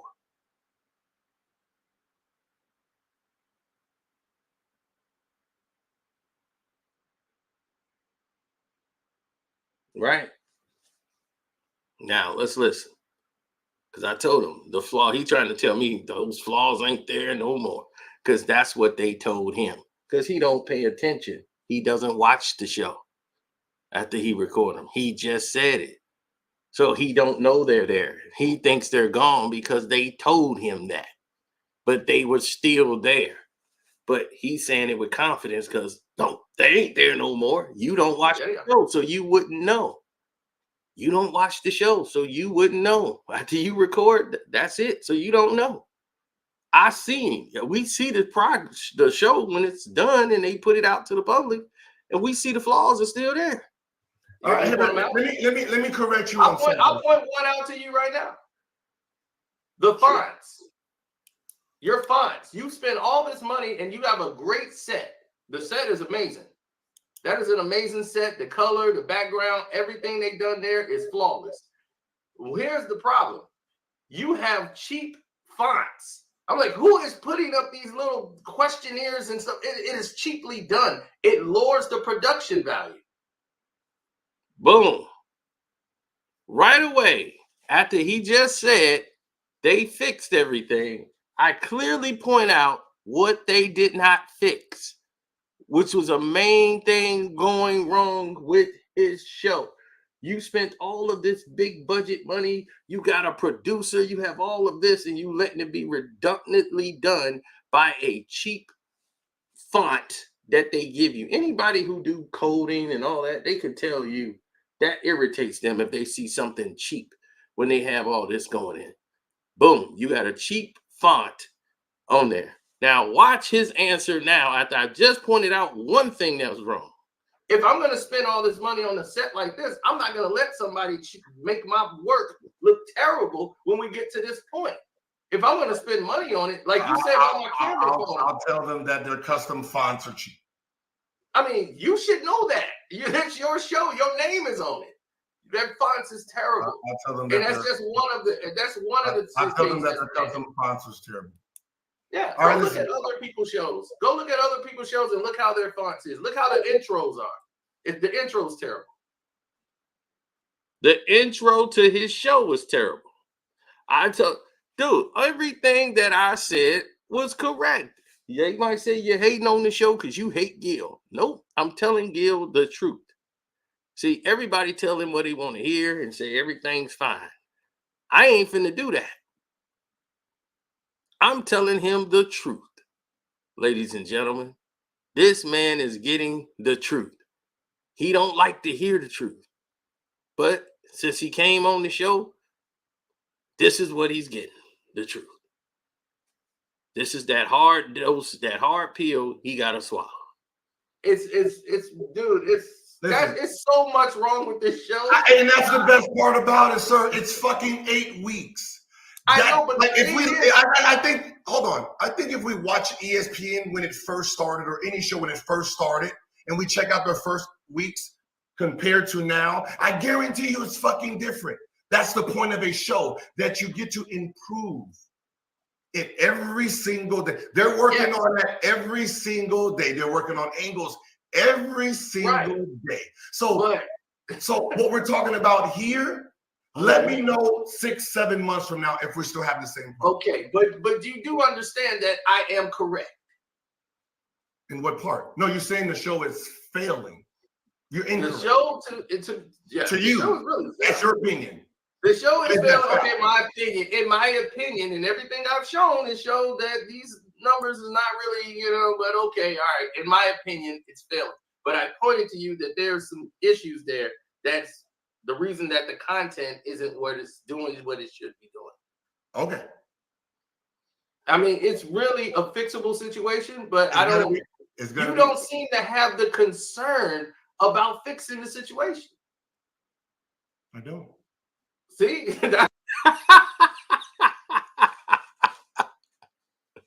I don't have no concern with fixing the situation. That tells you right there all you need to know about Gilbert Arenas, ladies and gentlemen. Right there to there. We clearly asked the man, and he clearly sat there and said he has no concerns with fixing what's wrong with the show. After saying nothing was wrong with the show, then said, oh, I'm going to tell them about it. Then turned all the way back around. The Clippers let them come all the way back and tie the game. This is what pisses me off with the Clippers.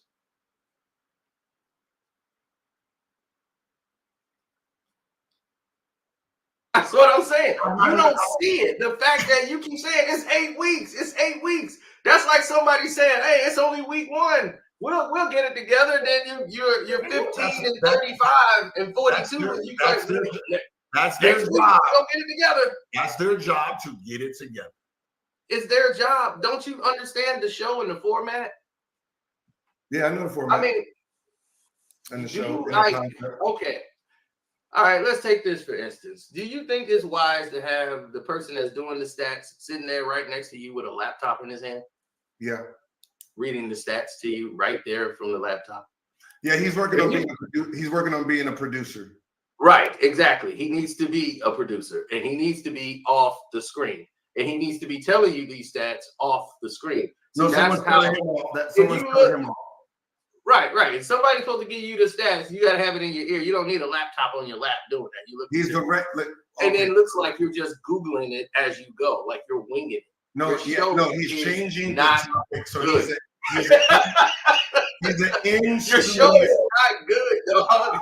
I'm just saying, it's not just my opinion because I want to dislike you. I'm actually viewing it as a real show and a program. It's not good. Why do you think we started on YouTube, sir? To get rid of my whole production team. Like I got Barron, who was Kobe's head producer. Once Kobe died, he needed to. Yes. That's my producer. That's in studio. That's talking in the ear. Most of the ESPN guys that's who's there. So that's why it looks like a real studio. We're not worrying about really what you're saying, right? They've never done YouTube before, so they're trying to figure out YouTube. Right? I know, and that's why they should have talked to Kwame or myself. We would have came in. We're gonna talk to a nigga who uses his phone. Yeah, exactly. Here, I'll help you out on sports. I seen your last take. I was gonna go live to correct you, but I'll just correct you now on your Isaiah Thomas thing. Okay. Right, with the anger. Mm-hmm. The reason he was angry is because they used the picture from his sexual harassment case. That was the problem. It was that picture. It was the picture that from his Knicks sexual harassment. That was one of the pictures that they used, and that's what pissed him off. So just FYI. Okay, that's an added bonus, but the picture is actually a picture of him coaching a team. It was another picture that pissed him off. Oh, I mean, it was the fact that he was not smiling, but the actual photo is from him actually coaching on the sideline. So I know the photo, but yeah. they did use that photo in a negative light on him before. So that's why it did probably trigger something in him. So but thank you for the nugget. Listen, I had fun. Listen, I gotta go right now. Gotta get him a So that is that. Right? That was then. And now you got Miko in her situation.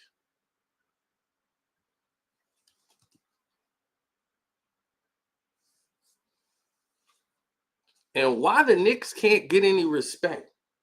Everybody talks about Boston, but the Knicks can't get any respect.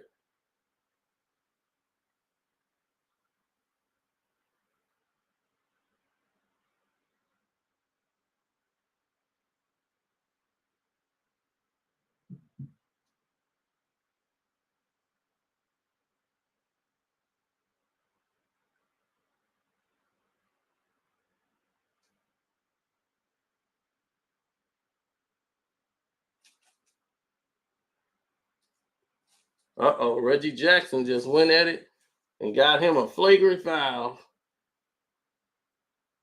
for going after Shoebox after taking a hard pick.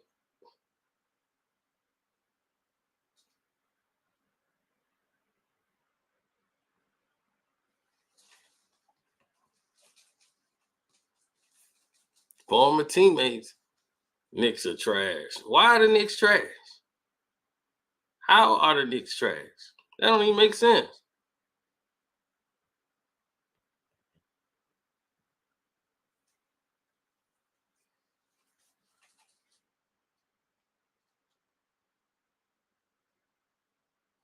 You can't even explain how the New York Knicks are trash. The New York Knicks are actually believing that they can win games. Something that the rest of y'all can't even fathom. Bro, what's up? What's good? Like now LeBron want to be old trash and not hit over the 25.5. That's my whole parlay. 5.5, dude. You should have known. I wish you would have read it to me. I told you this is not going to be the game. LeBron getting no doggone 25, 26. Cause I'm thinking they was gonna try to screw Philly over. So yeah, I left AD alone because I know I'm like AD probably gonna get taken out the game or something. So I just left him alone. And then you were smart to do that because AD wasn't going to have a good night either. I think he had 7 points or something like that. No, he had 17. It was 17. Oh, he did? Yeah, he had 17 and 11. But it's like garbage points because Joel could have 50. They got no answer for him. None. And then they got no answer for Maxey. So they can't stop the point guard. You're in trouble. I was like 2 points away from hitting 32 with Joel Embiid. I'm like, what happened? And I'm like, why is it still staying on 30 for like a half an hour? I'm like, I turned back to the game. I'm like, okay, they took everybody out with all the bench coming. They took everybody out. So instead of him getting his 2 points, I just said, you know what? I'm just gonna stop betting for like a few days because I lost like 5 bets this week between Thanksgiving and now. It's ridiculous. What's up, Biz? Yo, Cino was good, big homie. What's going on, man? What's going on, man? So it looked like Brooklyn. It's gonna come down to Brooklyn and the Knicks. Man, listen, man. Knicks looking pretty good now. The Knicks are trash. The Knicks will never be good. Ever. I don't know why they keep getting disrespected when they do play well. Let me tell you something. They get disrespected when they play well because when they play well, they don't amount to nothing. Telling you. Oh man, they look. This is the best they've looked though. So No, the best they look is when Walt Clyde Frazier and Earl Pearl and Willis Reed was there. That's the best the Knicks have looked. The Knicks ain't looked good since. And you a Nets fan talking all this bullshit? Nah. I'm from Brooklyn though. I'm from Brooklyn. He's like, yeah, you was a Knicks fan before the Nets. Yeah, nah. I am not. I do not subscribe to that team that plays at Square Garden at all. They are an embarrassment to I'm not even going to get into it. I can't even do it. Oh, I remember you. The one that be ranting all the time about I can't. Yeah, about these Knicks. Remember when Spree was there? You ain't like Spree either? No, when Spree was there, I liked him. That's the only time that they actually. The problem with Spree being there is they went during the lockout season. They were supposed to win and they lost. supposed to win. Y'all was supposed to beat the Spurs, man. There was no way y'all was supposed to lose like that. Not like that. Major guest. If we would have had Patrick Ewing, that wouldn't have made no away. Yo, why y'all, what is the obsession with Pat with no knees? Y'all had Pat with no knees in the late 90s, and y'all think that he was gonna make it. No, that was actually on the coach because that was on what's the name, the owner. Who was the coach at that time? Who was the coach of Jeff Van Gundy? Yeah. Van Gundy, yeah. Now Van Gundy was a great coach though. Jeff was a great coach though. Yeah, but after that they had Don Nelson. Don Nelson was there for like 2 years. 2 years. You remember them years? Why he was fired? Because he was finna make the trade for Shaq. For Shaq, yeah. And Patrick Ewing for Shaq, and there's some draft picks because Shaq was unhappy. He was ready to go, so they was finna lose him anyway. So they wanted to get something from Shaq. They weren't finna let him go to free agency, so they was finna trade him at the middle of the season. And they was gonna get rid of Pat and everybody else. Patrick Ewing found out and went up to Dolan and told Dolan, and Dolan was like, "Man, he trying to trade me. Fire him." Man, I wish. Man, and he was so scared that New York was gonna hate him for Patrick Ewing going. I'm like, you guys are getting. No, we wouldn't. I'm telling you that as a kid watching that shit. I was like 9 when that finals happened. Like 9. No Jamal, no Joker, and man, the Clippers are the worst team I done seen. They can piss me off. No, it's gonna take them a while to fix what they're doing. It's gonna take them a minute. I'm giving them another month. I'm giving them like New Year's Eve or begin like the first half of January. Nah, I'm gonna be real. They got to get into the playoffs for me. I got to see them get into the playoffs. No, I'm talking about them figuring out the team. Then take that next month like and a half. Take that next month and a half to take your ass to the playoffs. Figure out the team. Yo, Cino, who else was a part of that trade with Shaq though? Like it wasn't just gonna be a straight up trade. No, it was Shaq, a couple of other players that didn't mean nothing in draft picks. Draft picks. I guarantee them draft picks ended up being Danilo Gallinari. Yep. And they would have had Shaq. They would have had Spreewell, Allen Houston, still. Camby, Chris Camby, they would either had him as a backup center or they would have put him at power forward. Nah, he'd have been at forward. Yeah, hell yeah. Oh, the Knicks would have won the chip. They'd have won. Kurt Thomas, bum ass could. We would have won. We could have won anyway if they benched Patrick Ewing and started Camby in the finals. Like I was like, because Patrick Ewing want to cry and whine and all that. Like, dog. Nah, Camby messed that up getting into that fight. It was over after that. Tried to be tough. That's one of them situations where you getting your ass busted and you try to be tough. And it didn't work. Oh, hell yeah. What's up, KB? I see you in the chat. Yeah, but that's what happened. Salute, Kwame. So, yeah, so I don't know if LB was here and caught what's going on now. The reason why we played that stuff in the beginning with Gil is with Miko. She's exposing everything because dude threatened her and to somebody he can have his girl beat her up. That's why she ain't no more. Y'all watched that whole thing yesterday. Yeah. So, we'll just play a snippet. I don't know what be going on with Gil. Y'all be telling me because I don't be giving 2 Fs, bro. Yeah. Like, Nah, see, she was bullying Rashard though. No funny. She was bullying him. Man, I ain't gonna never see no woman that's about 90 pounds bully somebody. Bullying the dude. 285. He sound weak even saying that. She bullying me. Yeah, he just did. Nah, he couldn't respond the way he really wanted, and that's whack. Like, we can't say he want to say shit because she a girl. If she said what she said, that gave me you the green light. That's how I feel. No funny shit. But he was acting like a punk the whole time. He trying to be politically correct and shit. Right, well, you know how it is when they, women and. But that ain't the reason, though. That's not. See, Gil's trying to run misdirection. That's not the reason she on the show. Like, she ain't on the show. That ain't got nothing to do with it. McCants thing it ain't got nothing to do with it. Brandon Jennings threatened to have his girl beat her up over Karl Malone. What? I'm a mom. Like, hold on. I have shit going on, so I wasn't really watching the show. So maybe I would have. I approached him, first of all, 4 times since that shoe incident. Did he get Pushed him out for having fake Jordans on the show. And he mad about that. He acting like a little girl about it. It's him. She didn't know that he made the shoes himself. She would have never put them on blast. All that up because, to be honest with you, we squashed it. We squashed it. We moved on. Then the shoe thing happened. Hey, talk about that real quick.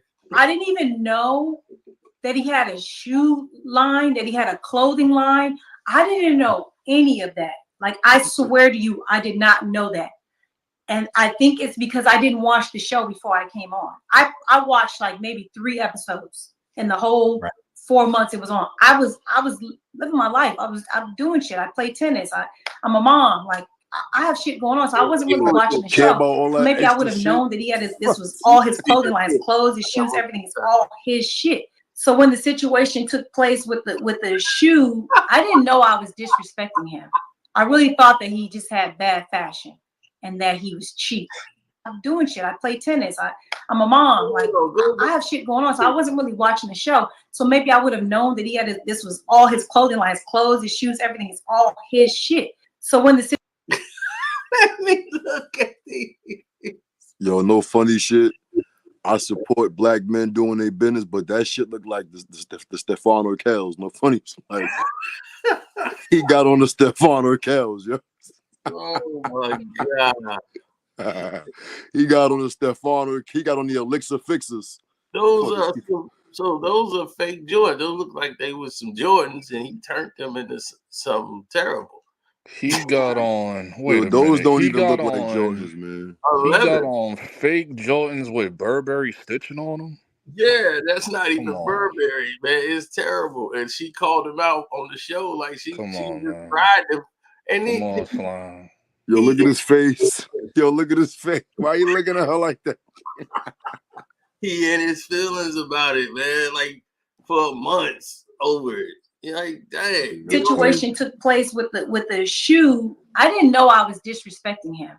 I really thought that he just had bad fashion and that he was cheap. So I didn't know that the things I was saying was disrespecting his actual brand. Because had I known that, I would have never said what I said. I'm not here to destroy people or to like shit on, what they're trying to accomplish, especially a black man. I would never have done that, right? I'm just sitting here looking at my favorite Jordans. I got married in Jordan 11s, okay? That's horrible. My wedding pictures are in Jordan 11s. That's horrible. So when I looked at the shoe, I could tell it's a fake. I got to question you after that. But it wasn't me. Like, I don't know why everybody's blaming me. Josiah is the one that asked the question. The chat is going on live. Josiah's watching, the producers are watching. They fed that into us for us to talk about his shoes. So everybody there knew that this was his clothing line, that was his shoe brand. And they brought it in. I didn't know. So I didn't. She didn't know, and they brought it up being messy. They knew about his shoe deal and that he made the shoes and all that. She didn't know nothing, but they fed the question in to talk about his shoes. And and Gil tried to act like he ain't know. Right, exactly. That's why Gil snake. I mean, that's why he'd be playing. That's why Rashad was like, I ain't know you was that type of nigga. I ain't know you was that type of nigga.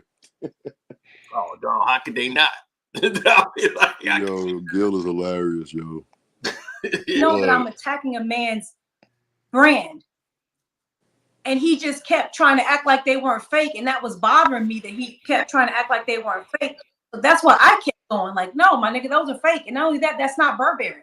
That's a fake knockoff Burberry pattern as well. Like, what are you doing? Like, just own it. If you wear something fake, own it. I wear fake shit. Girls wear fake jewelry, fake everything all the time. Who gives a fuck? If that's what you on, that's what you on. But don't try to lie about it. Because when the lie happened, that's why I kept going. Because I'm like, nah, my nigga. You're not going to sit here and lie in my face. Yeah. So then after the show was over and how I realized how upset he was, I went to Brandon Gilbert and I was like, why is he so upset that I said something about his fake shoes? Like, doesn't he know that they're fake? Like, did he get hustled? Like, you could buy something that's fake and you didn't know. Right. And they were like, no, that's his brand. He made those. And I was like, what? Those trash, bro. Those are trash, bro. Yo, y'all gotta chill, son. Y'all gotta stop, B. He made those. She said, what? I would have said the same thing. What? And I still would have told them they trash. I don't care if you made them. Just because you made them don't mean they're not true. We support you, bro, with they whack, bro. Like, come on, made fake Jordans and fake Burberry. He on purpose did that. And they were like, yeah. And they were laughing about it. And I was like, okay, so why does he wear those clothes? And they were like, that's his clothing line. Yo, she's dead ass. Yo, she's dead serious. And I was like, so you guys are his friend. Like, you guys have been on this show this whole time. Why don't you guys talk to him about, getting, like, help him out. Brandon, you got a clothing line? Like, help him out. Like, so he's better. And they were just like, nope, we're just gonna let him keep wearing that bullshit. That's what he want to wear. That's on him. Keep letting him wear that bullshit. They wrong for that. I would have said something. I can't take sitting here with you looking like this, bro. I'd have told her. I don't like your titties. I don't like them. Oh no, I couldn't tell that lie. I don't like them. And I've done this. I've done this before. So yo, her and Brandon Jennings was like real close, right? Yeah, they were cool. I wonder if she was at his birthday party 2 years ago because I went to that shit, the Peppermint. I was there. I wonder if she was in there. It took me a minute. It took me a minute to click like who this is. Like, I don't know who she is, bro. This chick used to do podcasts with Charlamagne a few years ago. Yeah, I think she's like a wife of an NBA player. On what? With Charlamagne on what? NFL. Nico Grimes. Like I was like, why that name sound mad familiar? Who's who husband? Oh, that's Grant Grimes. What's his name? Yeah, Grant Grimes. Is that Quentin Grimes' mom's or sister or some shit? Like Quentin Grimes. No, that's Grant Grimes' wife. Like she did, like he played for the Dolphins, and she started all that controversy talking about them. They was racist, and they came after her and all that. Oh, I remember that. Oh, I remember that. That's low. That was low. Yeah, she talked about them, and she got him on. She had to check Stephen A. Smith about that. But what happened with what was she on with Charlamagne though? This was Charlamagne brought her on. Remember that podcast, Brilliant Idiots, that he had or whatever? Yeah, she was on there. Like this was like 2015. Yeah, I remember Brilliant Idiots. Yeah, Brilliant Idiots. Yeah, so she used to be on there all the time, and she used to be on Taxstone podcast all the time because they're like in the same studio. Yeah, no, I ain't watched that. So yeah. And then that's when she started talking about the Miami Dolphins situation. I was like, why does I ain't watched. I ain't watched, homie. Yeah. Brent Grimes, that's it. Brent Grimes, yep. Brent Grimes, oh. Yeah, but I remember the Dolphins. I would have never went at him like that had I known that was his. I would have backed off. I would have just stayed away from it. So I feel like it was like intentional. Like they wanted me to do that. That's crazy. That's crazy. You would have had me hot too. I'm not gonna lie. You would have had me hot too. I mean, but you didn't know in your defense. Look, he says a bad business decision. Bad business decision. Right. That's wild. Yeah, that is, you don't wear knock knock. You can't wear knock knock J's. That just doesn't work out. Knock knock. Too many people that know about J's to wear knock knock J's. I'm dead, bro. Knock knock Jordans. Like, even if you did make some custom shit, at least make it look like PJ Tucker's a perfect example of that. Yeah. When the finals, he had on the joint ones, and he collabed with like some diamond company in Beverly Hills or something like that. He had the diamonds on the ones and all that. That's cool with the crocodile skin and all that. What this nigga did, I don't know. What are these, bro? Like, That's what they call the what are these? The what are those? The waters. You know how I What call are Tim's these? butters? Those the Not- waters. Yeah. Okay, that was one of those last straws. I remember seeing that episode, and then after that, it was kind of just subtle knocks.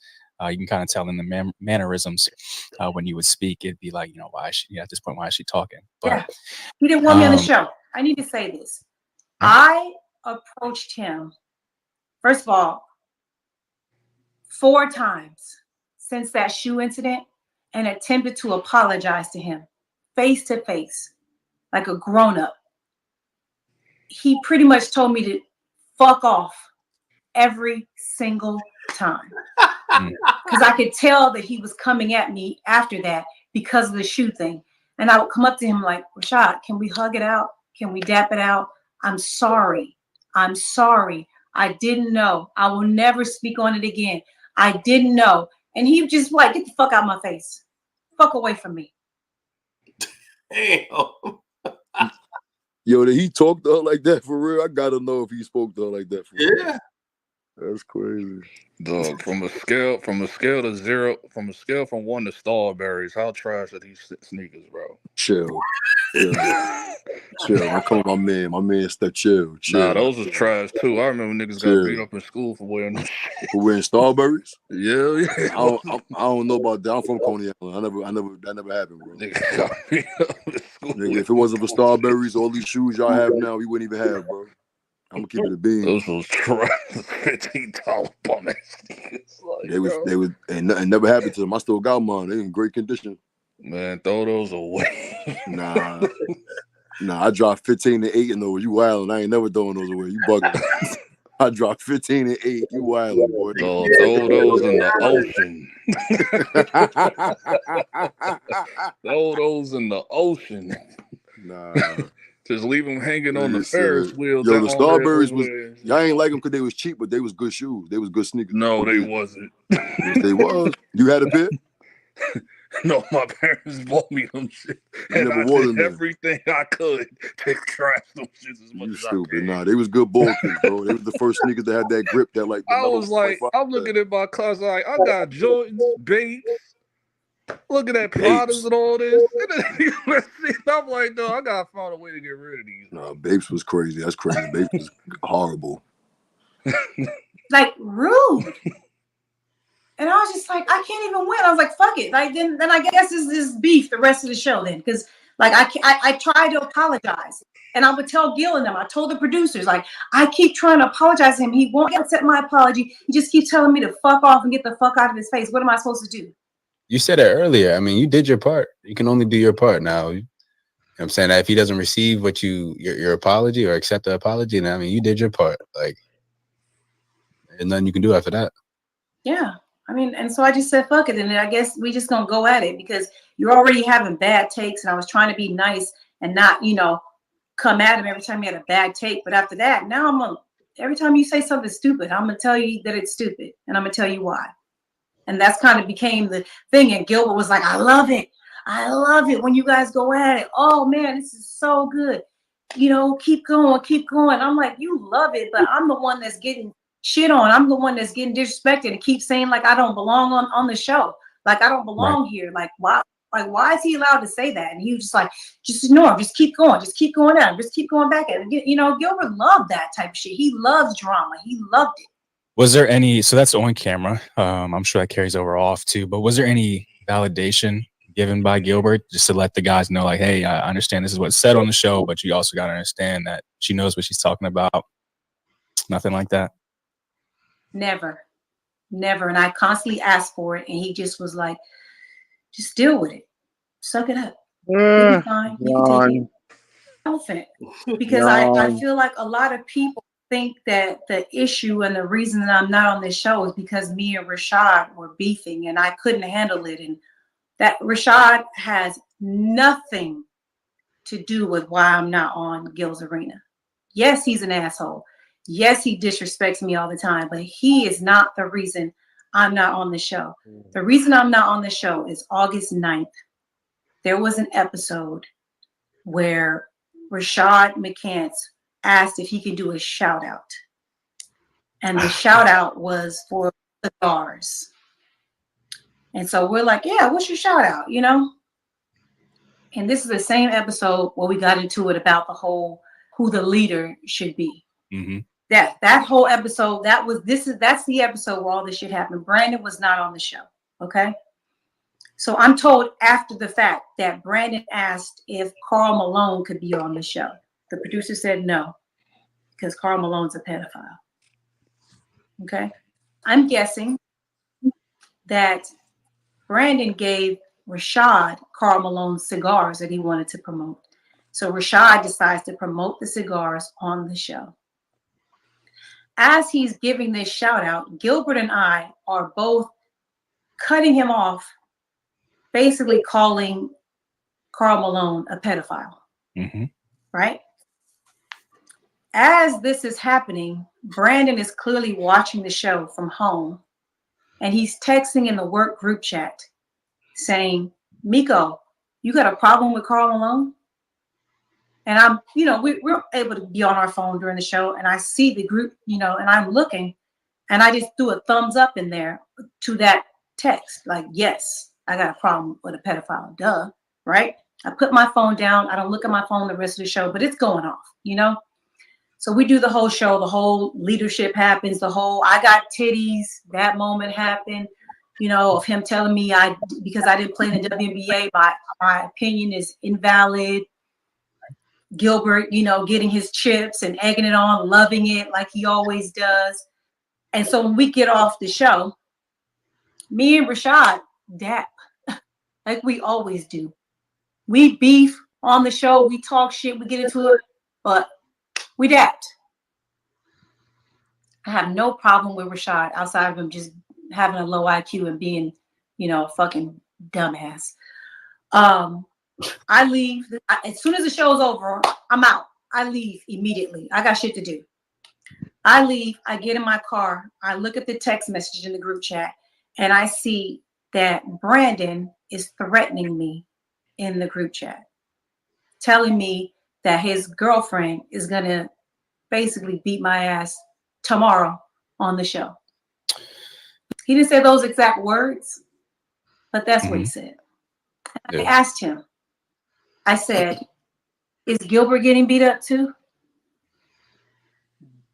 Because I wasn't the only person calling him a pedophile. Why aren't you threatening Gilbert? Mm-hmm. What's up? It wasn't just me. It was Gilbert. And all he kept saying is, oh, okay. Yeah. Yep. It's on. It's on. I see what it is. It's on. Can't wait till tomorrow. Can't wait till tomorrow. And I'm like, are you really threatening me in the work group chat? And he goes, you can call it whatever you want. But if you played a stupid game, now you're going to get a stupid prize. Yep. That is something we've heard on episodes after that. That is a quote that we've heard. I think it's exactly what? Play stupid games, win stupid prizes. Yes. That was attack at me. Every time you heard that, they're talking about me. Rashad started to repeat it as well. Play stupid games, win stupid prizes. So it was like a threat to me. And so when this happened, I called the producers. I was crying because, again, I know Brandon. I know him. And without telling anything else, I felt threatened. I was worried for my life. I was worried that I was going to be harmed. So I called the producers and I told them that I thought Brandon should be fired. At the very least, suspended for threatening me at work. What happened after that? I was told by the producers that they were going to, I guess, suspend him from the show the next day. I said, I didn't want to do the show at all. I wanted to quit. And Gilbert was calling me, telling me to apologize to Brandon. I was like, why do I have to apologize to him? He was like, because you disrespected Karl Malone, who is family to him. And I said, he's a pedophile. Right. And Gil's like, I know, but I had to apologize too. So you just apologize. I said, no, why did you apologize? He goes, because I want my show. because I don't want this to ruin my show. I need my show. So just apologize so we can move on, so we can move past this. I said, you want me to apologize to somebody that threatened me? And he was like, yes. And I said, I will not apologize. He was like, well, I'm going to tell him to apologize to you too. And the apology came in and it had a butt in it. When you apologize, you don't butt. And Brandon also told me I needed to apologize. And I'm like, I never responded to the apology. And I felt unsafe.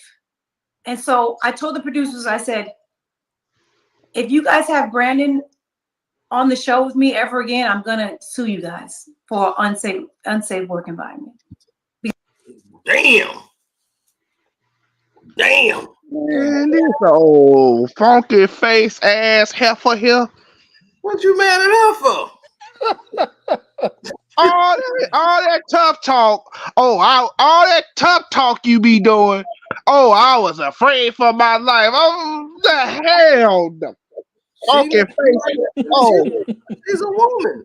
Only cat. I've been like homeboy said in the comments. Everywhere she has been a troublemaker. There's no troublemaker on that show. What she do? He talk about everywhere. And to a degree, I mean, that has some validation.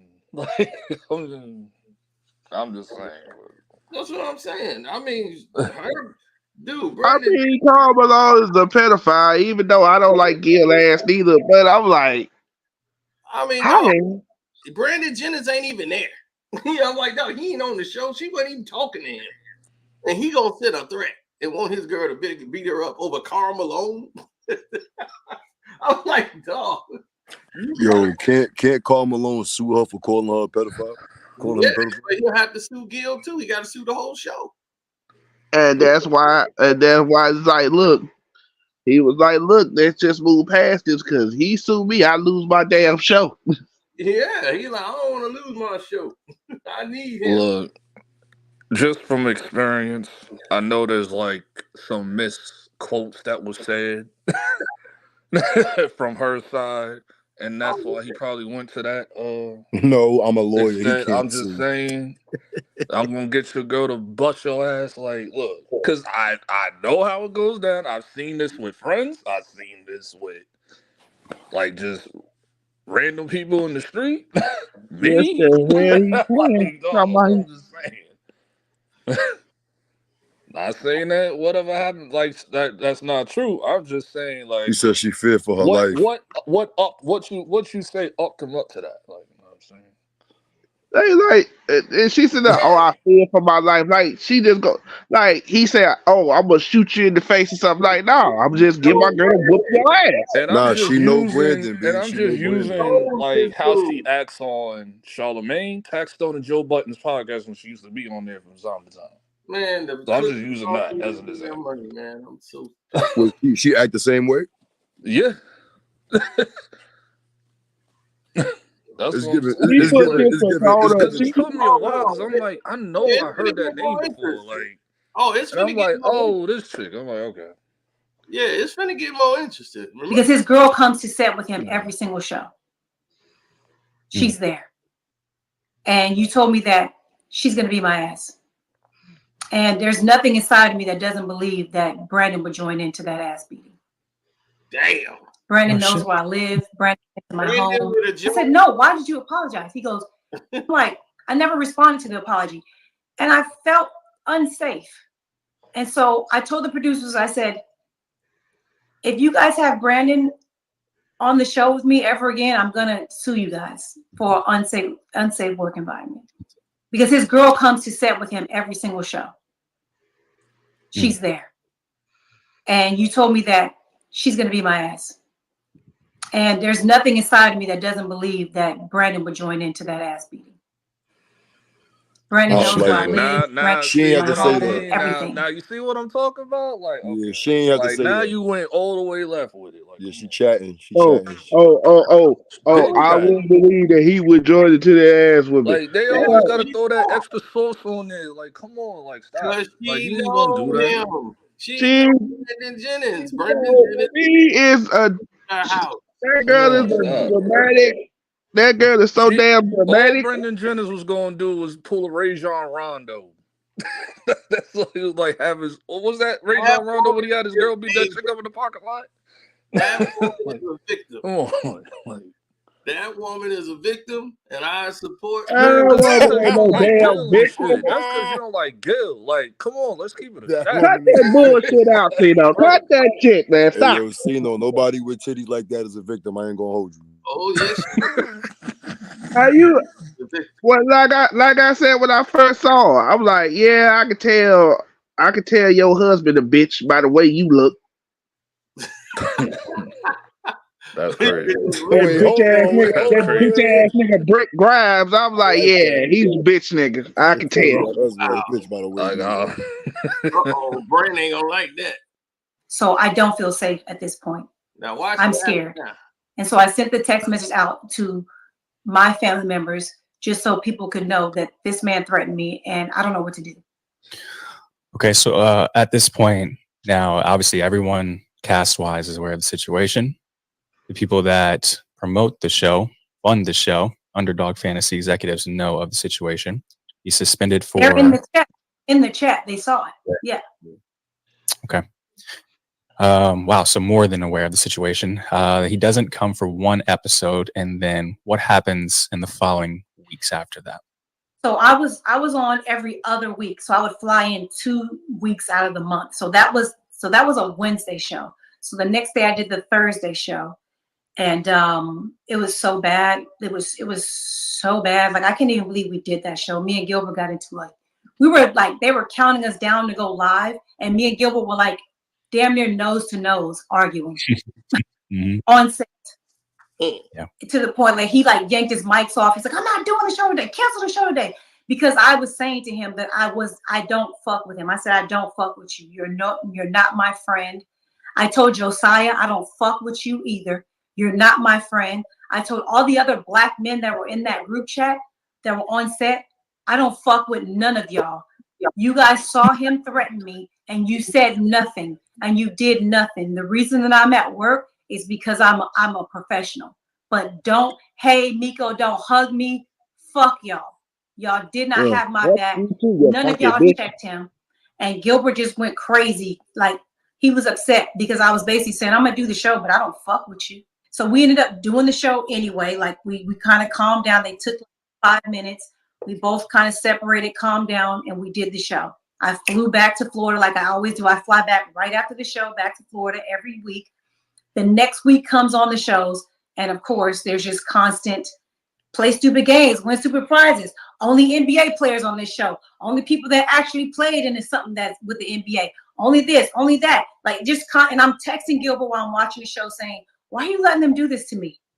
Why are you letting them say that? You know that that's a threat to me. That's stupid. He goes, I don't know, Miko. I'm just not going to get into it. I'm not getting in it. I'm not getting in it. I said, so you're just going to allow them to keep threatening me? And my family's watching now. Yep. So they saw the screenshots and they're like, oh, he's still threatening you.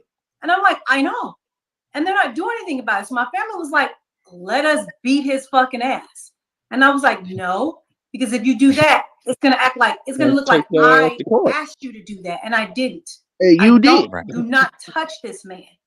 Don't touch him. I'm not going to jail for nothing y'all did to him. You have a no from me. I had so many of my male friends asking for my permission to beat Brandon's ass. And I said no every single time. But you just gassed and then that whole week went, and then I came back for the week afterwards. I did that show. And that's when I kind of aired out Gilbert. And I was like, you just going to let them keep disrespecting me? And he did. He allowed them to proceed disrespecting me until the show ended for that season 1. That was the end of August? Yes. At any point in time, was it clear that you were leaving the show? And if so, were you approached by Gil, the team, anybody for you to come back to the show? So the only person that I had communication with was Gilbert. I didn't speak to anybody else after that. And I told Gilbert that I wasn't coming back for the show. And he was like, don't say that. Like, no, like I need you. And I said, Gil, you don't have my back. I don't feel safe. How weird is it going to be that I can't record with Brandon? Like, that's just weird. I don't even feel safe, like at all. I'm scared that I'm going to come to the show. I'm leaving. You know, some bitches are going to try to jump me, do anything to me. And I'm not pussy or nothing like that. I can fight, but I don't like, I'm 48 years old. Like, what I look like, fighting at this age, you know, over Karl Malone being a pedophile. It was weird. And so I'm with her on that. I told Gilbert, like, when the very last episode. Exactly. It's kind of wild. Come on, Like, so. you gonna Come say your on, so. girl, I you can gonna fight. say my Cino. girl to beat you up over Karl Malone being called a pedo. That's nuts. That's crazy. Exactly. That's what I'm nuts, saying. yo. That's why I'm like, he out of pocket. It's straight dog. Yo, Karl Cino, Malone. Yeah. from what we seeing, she's the problem, bro. For real, you could tell like her personality type. I know, cause she Then she talk gonna talk about crazy. something. I Then she remember she gonna was talk about talking something. crazy about the Dolphins organization with Greg Grimes and all She that. I seemed like a remember that. cancer. She seemed like a cancer, y'all. I was giving cancer. And she was She like, normally "Oh, chill on those other I podcasts, told but the my way she was family." talking was crazy. Like, Yeah, she gonna be like, "I told my family what was going on." Then they wanted to beat him up, and I told them, "No, you basically gaslit your family to just beat this dude up on sight." regardless if you say Facts. no, they still gonna do it. Or And they from attempt LA. to. They definitely gonna do it. They not gonna do it. She just letting her family know what was going on in case something jump off. But they not gonna do it because she's like, no, that hurts me. Because it looked like I told you to do that. I told y'all to do that. So don't nobody do anything. That's why she's showing it right now on the internet to let them know, look, something happened to Brandon Jennings. Ain't nothing gonna happen to Brandon Jennings, B. That's what I'm saying. Like, That would be a Brendan bad Jennings move. gonna jump into the fight. Like, what They are you would chatting? nah. What are you Y'all must not know who Brandon like, Jennings what are you is. talking about? Like, stop it, bro. You know who Brandon is? She said Brandon used to sleep at my house. Like she's like, Yeah, Brandon don't. He not ain't nothing Brandon bad gonna happen to him. Brandon might look like a soft ass nigga, but He's he ain't not that. soft. Yeah, nah, he ain't soft at all. Y'all wildin'. Y'all wildin'. that's why she said she feared. She feared for her life. Yeah, no, I peep game. I get it. I peep game, but I get it, but sometimes she you threw say too mad much. sauce You know what on I'm it. She saying? threw mad sauce. Like, he ain't gonna jump in and beat you up. Like, cut it out. Oh, you don't Cut it know. out. Yo, boy, let me tell you something about them LA niggas, bro.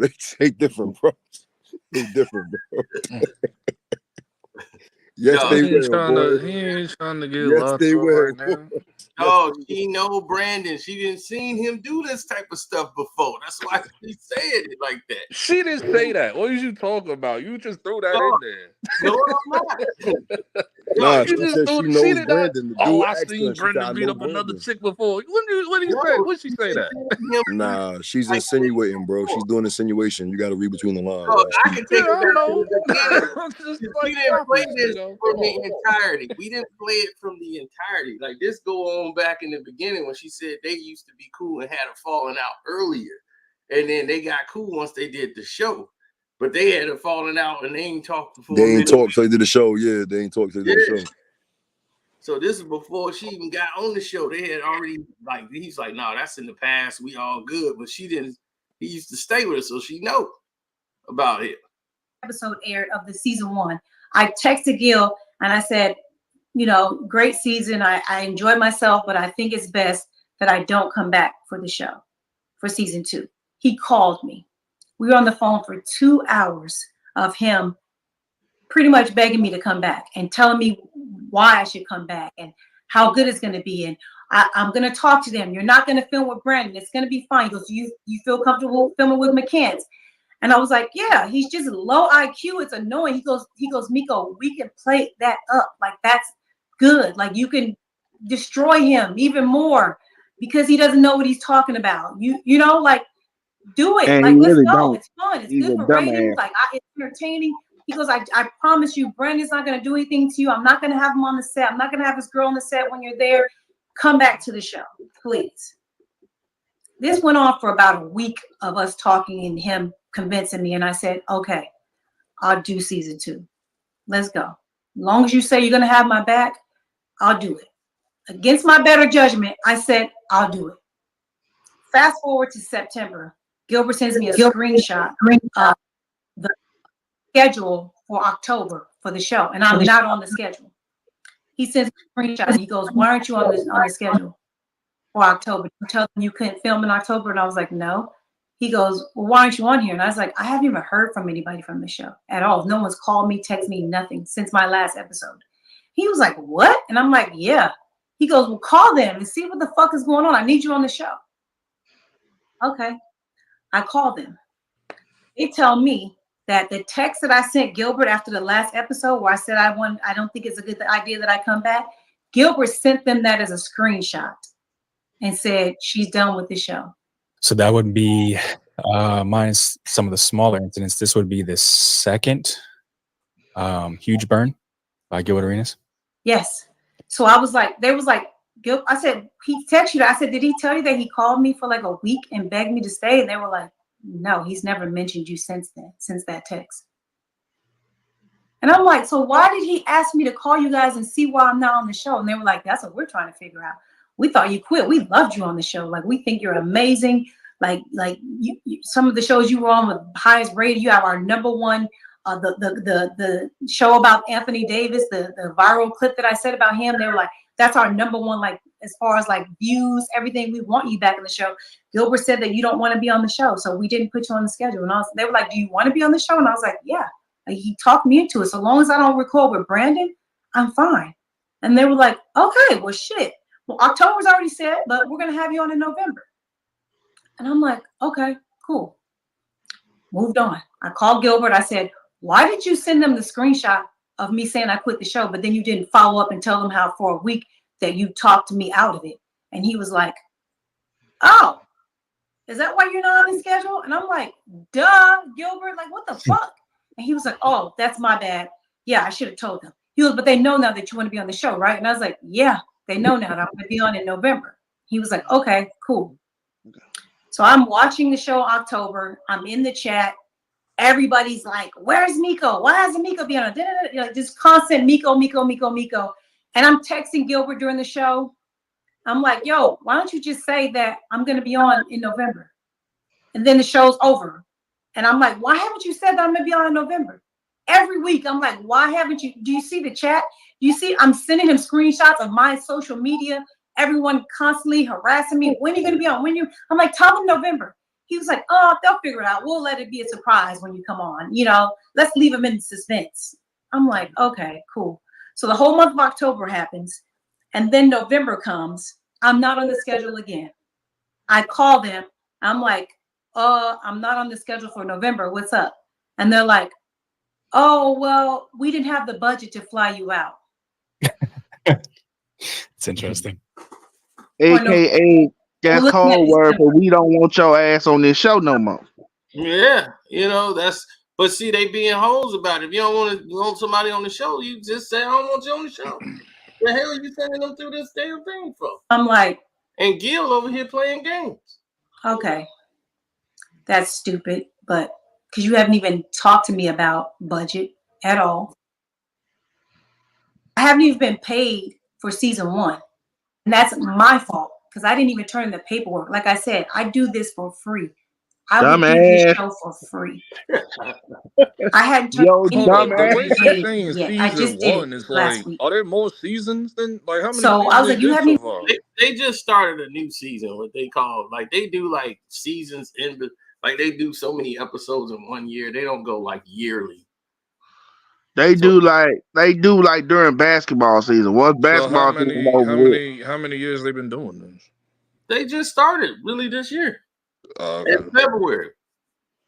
They kicked it off in February. Okay, gotcha. So this is the first whole real year of it. Okay, so they go like what Trey was saying, they go by NBA season. Yeah. Okay. But well, since we on this subject, Gil, man, I saw that damn that episode they did when they had what that boy name Bubba something. They had him on the show? Yeah, they had him on the show. Gil told that damn story again. No, he told the story, but it was like a different part. They was like he had they had a team meeting after they lost. And he was like, Kwame Brown said he wanted the ball in the paint like Jermaine O'Neal. And then he was like, Jerry Stackhouse came in the locker room and was like, hey, man, what the hell going on around here, man? Hey, look, man, I told your dumbass in the first meeting, if you had 5 last year, you gonna average 9 this year. Yeah, I'd have been out too. I've been like, oh, okay, for real. I'd have popped Jerry Stackhouse in the mouth if I was Kwame Brown. I just had to pay the fine, but he's getting punched in the mouth just for saying that. Yo, Jerry Stackhouse overrated. I'm sorry. I mean, you gonna tell me what? Pop right in his mouth, straight shot. And the thing was, Gil was like, okay, you know, he wants the ball down low. I give it to him. He was like, Jerry Stackhouse shut that shit down quick. But that just shows you Gil's a follower. That's all he is. Even asked me what I would want to be on the show. Why are you saying budget? That's a lie. We know it has nothing to do with budget. They're giving away $100,000 for a shootout.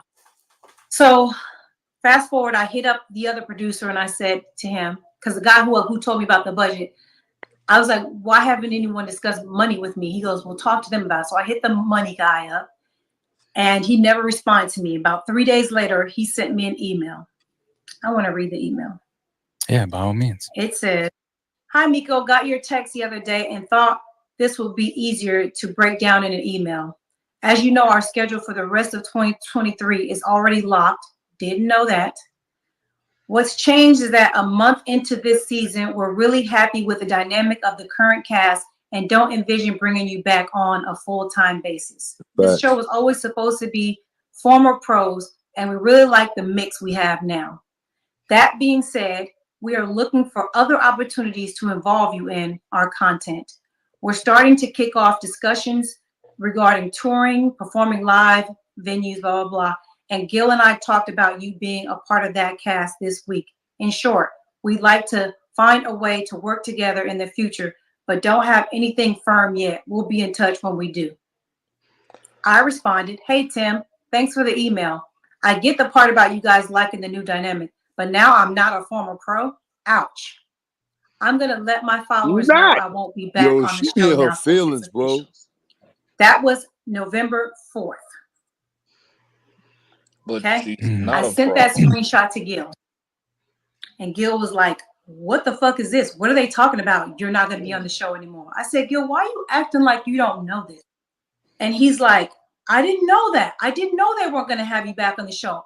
I didn't know any of this. Okay, Gil, whatever. Like, you're full of shit. I said, it makes sense now why you would never say that I'm going to be back on in November. It all makes sense why my name hasn't been mentioned or anything, right? I said, but you know what? Fuck it. I'm moving on. He goes, well, I'm just going to help you with your podcast. I'm going to teach you how to grow your followers. I'm going to teach you you need to go live more on your YouTube. You need to do this. You need to do that. Like, I want to help you build up your podcast. And I was like, okay, that's fine. I appreciate you helping. I move on. Then the 100th episode takes place. And I didn't watch the episode, but as soon as I open the app, my phone is blowing up with people saying how disrespectful they were to me. And I'm like, what the fuck did they do? Well, what was disrespectful, you know? And so my friends watched it and they were like, they did a montage, a whole sizzle reel of all the 100 episodes. Did you guys see it? I did, yes. Yeah. I still haven't seen it. I'd never tuned in to the show after all this shit was going on. And I wasn't in the sizzle at all. I was told that not even a picture. It was almost like I didn't even exist on the show. Would that be correct? That's correct, yes.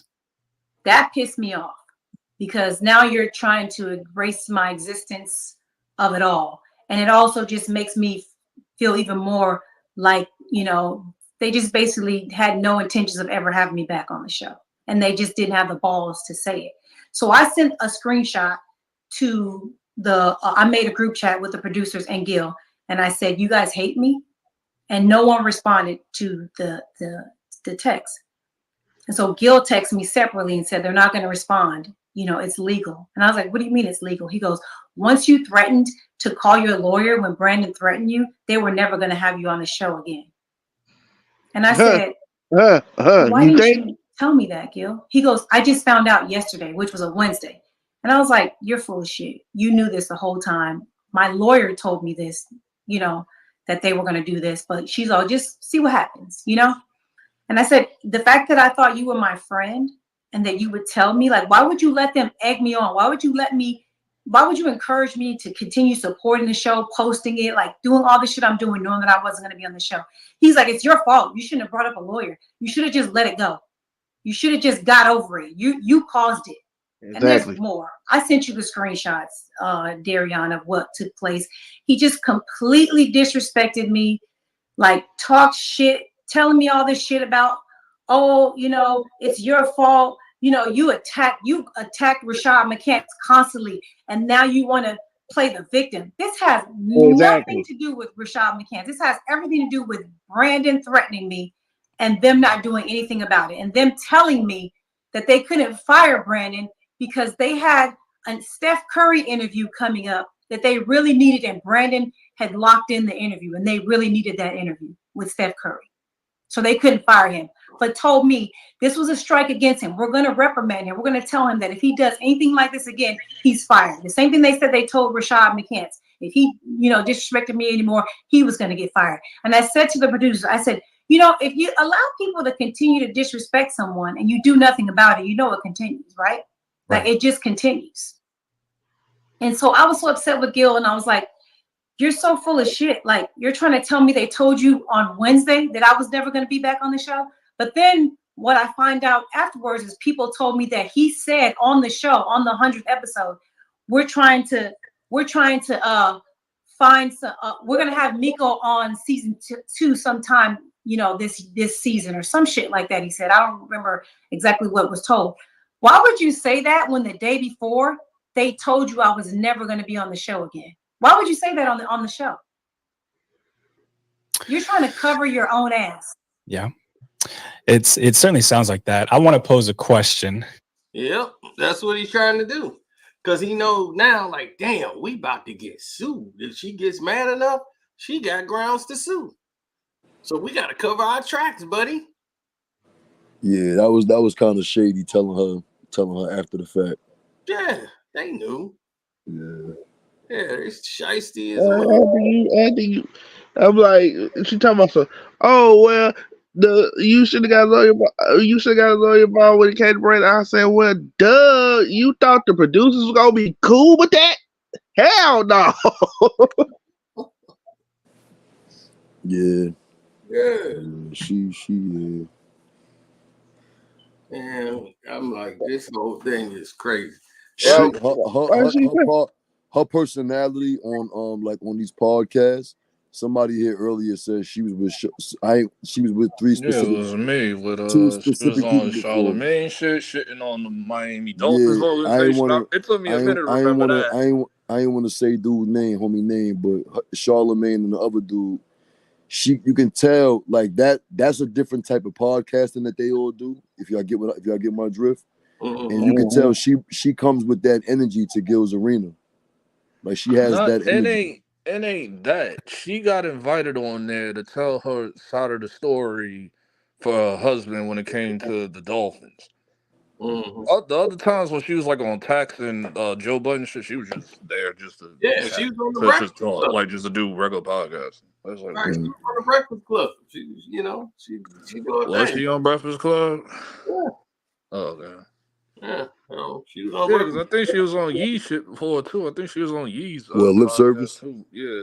Yeah. Like she has no filter, none, dog.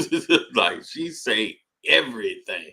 I know. That's why I'm taking. She said she's not and pro I know no more. something was said with this Gilbert Arenas, Brenda Jennings stuff. I know something was said. Yo, when she was like, "Oh, I'm not a pro no more," it's like, all right. Like, you wasn't a pro. Yeah, you know what we mean. Your husband was a pro. My side. You talked about not making it to the WNBA for years. Like, what you talking about? You know how I feel about the situation with you. I want to play devil's advocate, though. Do you think it's possible that this is more a testament to the producers and them not wanting you on the show and Gilbert still trying to find a way to fix it for you on the behalf? Or do you solely still believe that it is, just Gilbert fucked up this whole situation? I think that Gilbert found out that I was not going to be on the show anymore in September when he sent me that screenshot of the schedule. I believe that's when they told him. in September, and they probably told him, "Don't tell her that she's like I'm fired," basically. Because when I said I didn't want to be on the show anymore, I didn't quit. I just told that to Gilbert, and then he talked me out of it. And then I said, "Okay." And I think that they were probably like, "Why did you talk her into being back on the show?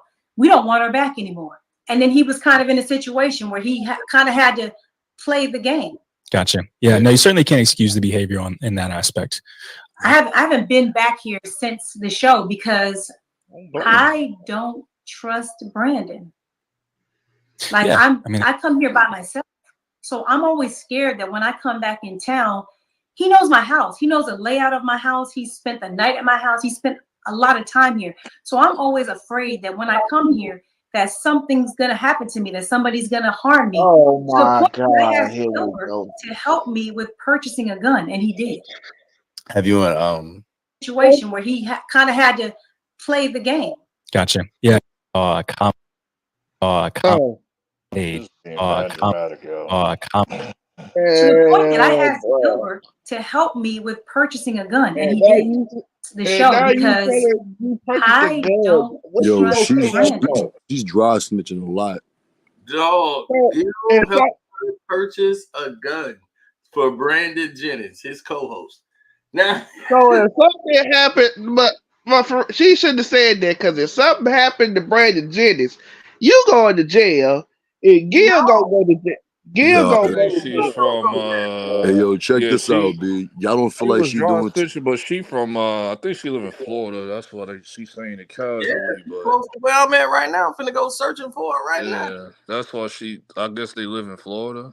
Like I know she do. Yeah, he played for the Bucks. you in Florida, Cino? He played for the Dolphins and the Bucks. Yep, she got him. She negotiated his contract. Yeah, she talked about it before. Cino, you in Florida right now? Yes, sir. Oh, that's what's up. That's what's up. That's what's up. But nah, she doing too much, man. She chopping. She talking about. I'm scared of it.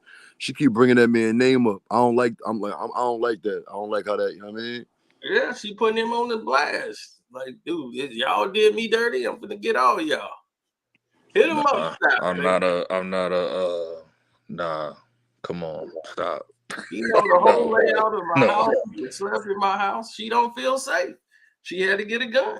So now if she had to get a gun. She had to get a gun. Okay. Yeah. Right, really? And Gil helped her get a gun for his own co-host.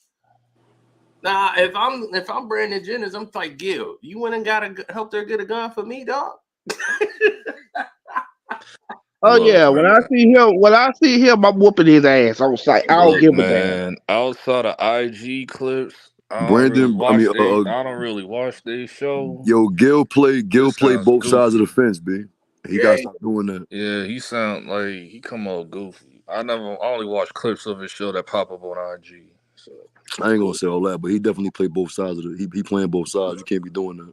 Yeah, that's what he always do. He'll come And then hold on, I think behind your back. if I'm not mistaken, he the reason why what the call got into it. He the reason why Rashad McCants and Patrick Beverly got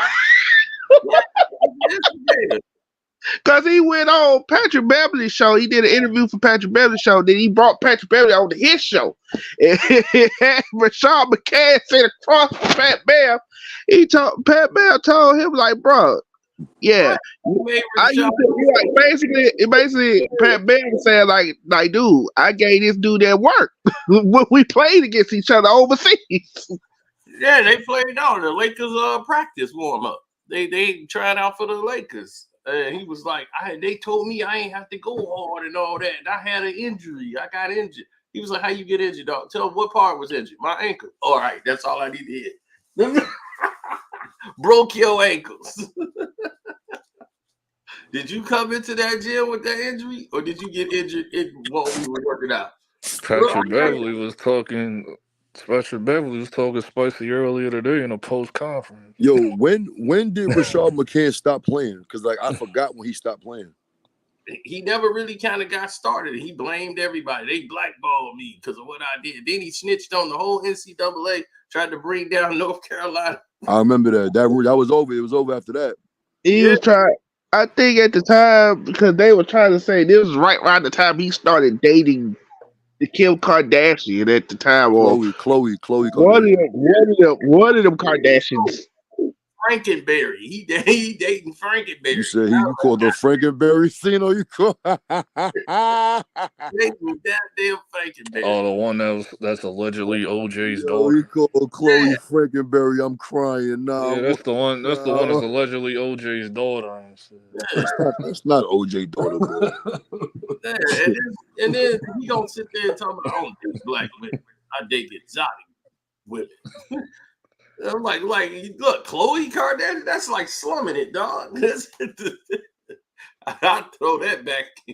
I was like, I was just trying to be cool with you, so I can get Like to you chose To your sister, chose- word. Fuck you. I was like, I needed you to get in the house. That's it. Yes. But Like now, I come here by myself, so I'm always scared that when I come back in town, he knows my house. He knows the layout of my house. He spent the night at my house. He spent a lot of time here. So I'm always afraid that when I come here, that something's gonna happen to me, that somebody's gonna harm me, to the point that I asked Gilbert to help me with purchasing a gun, and he did. Have you Brandon had any conversation or anything at all, or has it just been completely silent? Silent, nothing. One thing I do want to circle back to real quick is how Gilbert said that he loved what you brought to the show initially. Bring that sex appeal, bring that knowledge. I know we recently saw a comment page that said she only really adds sex appeal. She's speaking down on McCants, then wants to play victim. Fuck out of here. Gilbert then responds, I would have said the comment same damn and thing. agreement. How does it make you feel when you were told initially, this is what you should bring, be you, and that was approved of? Now in hindsight, to see it as a knock on who you are? It just validates to me that Gilbert was not my friend. Like, he's not somebody that I should have called a friend. It validates the things that I thought about him, which is he would do anything for clout. He would do anything for attention. He loves his show. He wants his show to be number one, and I wanted his show to be number one, but not at the expense of other people. And that's the part that hurts my heart genuinely, because I'm now learning once again that these men in these spaces, in this sports space, they will do anything for whatever it is that they want. They don't give a shit about you. He doesn't care about me at all. For you to go in there and like that comment, for you to be on social media, like agreeing with people saying that it's the reason I'm not on the show is McCants. Why are you doing that? You know it has nothing to do with this man. No, I don't like McCants. No, I don't think he belongs on the show. But he has nothing to do with why I'm not on this show. And you're perpetuating that lie with the viewers because you're not man enough to say the real reason she's not on this show is because she was threatened. Now I got to do it. Now the only pussy on the show has to have the biggest dick in the room and do this interview with you and tell everybody what really happened. That's a title. That's tough. I know you got the biggest dick in the room. I know you got the biggest dick in the room. You be sticking it up your husband's ass every night. Whoa, hey, yo, pause. I'm telling you, boy, Pause. What? Hold up. Hey, yo. Be offensive. That was wild. Ray, you gonna get Yo, mute your mic, my man. You wilding, bro. My bad. Yeah, he's wilding. My bad. I just can't stand. I just don't like her. Just the sight of her face just makes my skin crawl.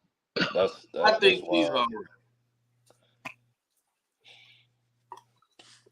Now she had to get on her feminism shit. Exactly. She always my thing, and everybody like, why you? I'm like, my thing with her, she always down talking men, but wants to play victim when people throw stuff back in her face. All right, I'm gonna keep it a bean. She ain't add no sex appeal. I'm gonna just come clean. Like, I watch Girls Arena as much as I can just to see what's going on. Now I'm a little bit biased because I love Lexi. But Lexi had way more sex appeal just sitting there not saying nothing than Miko do. I'm just keeping it. I'm just being real. Like, I like the way it is now. I don't like the way it is. Look. Once they said, I was like, let me shut up. I ain't even gonna say nothing because I don't want to be that guy on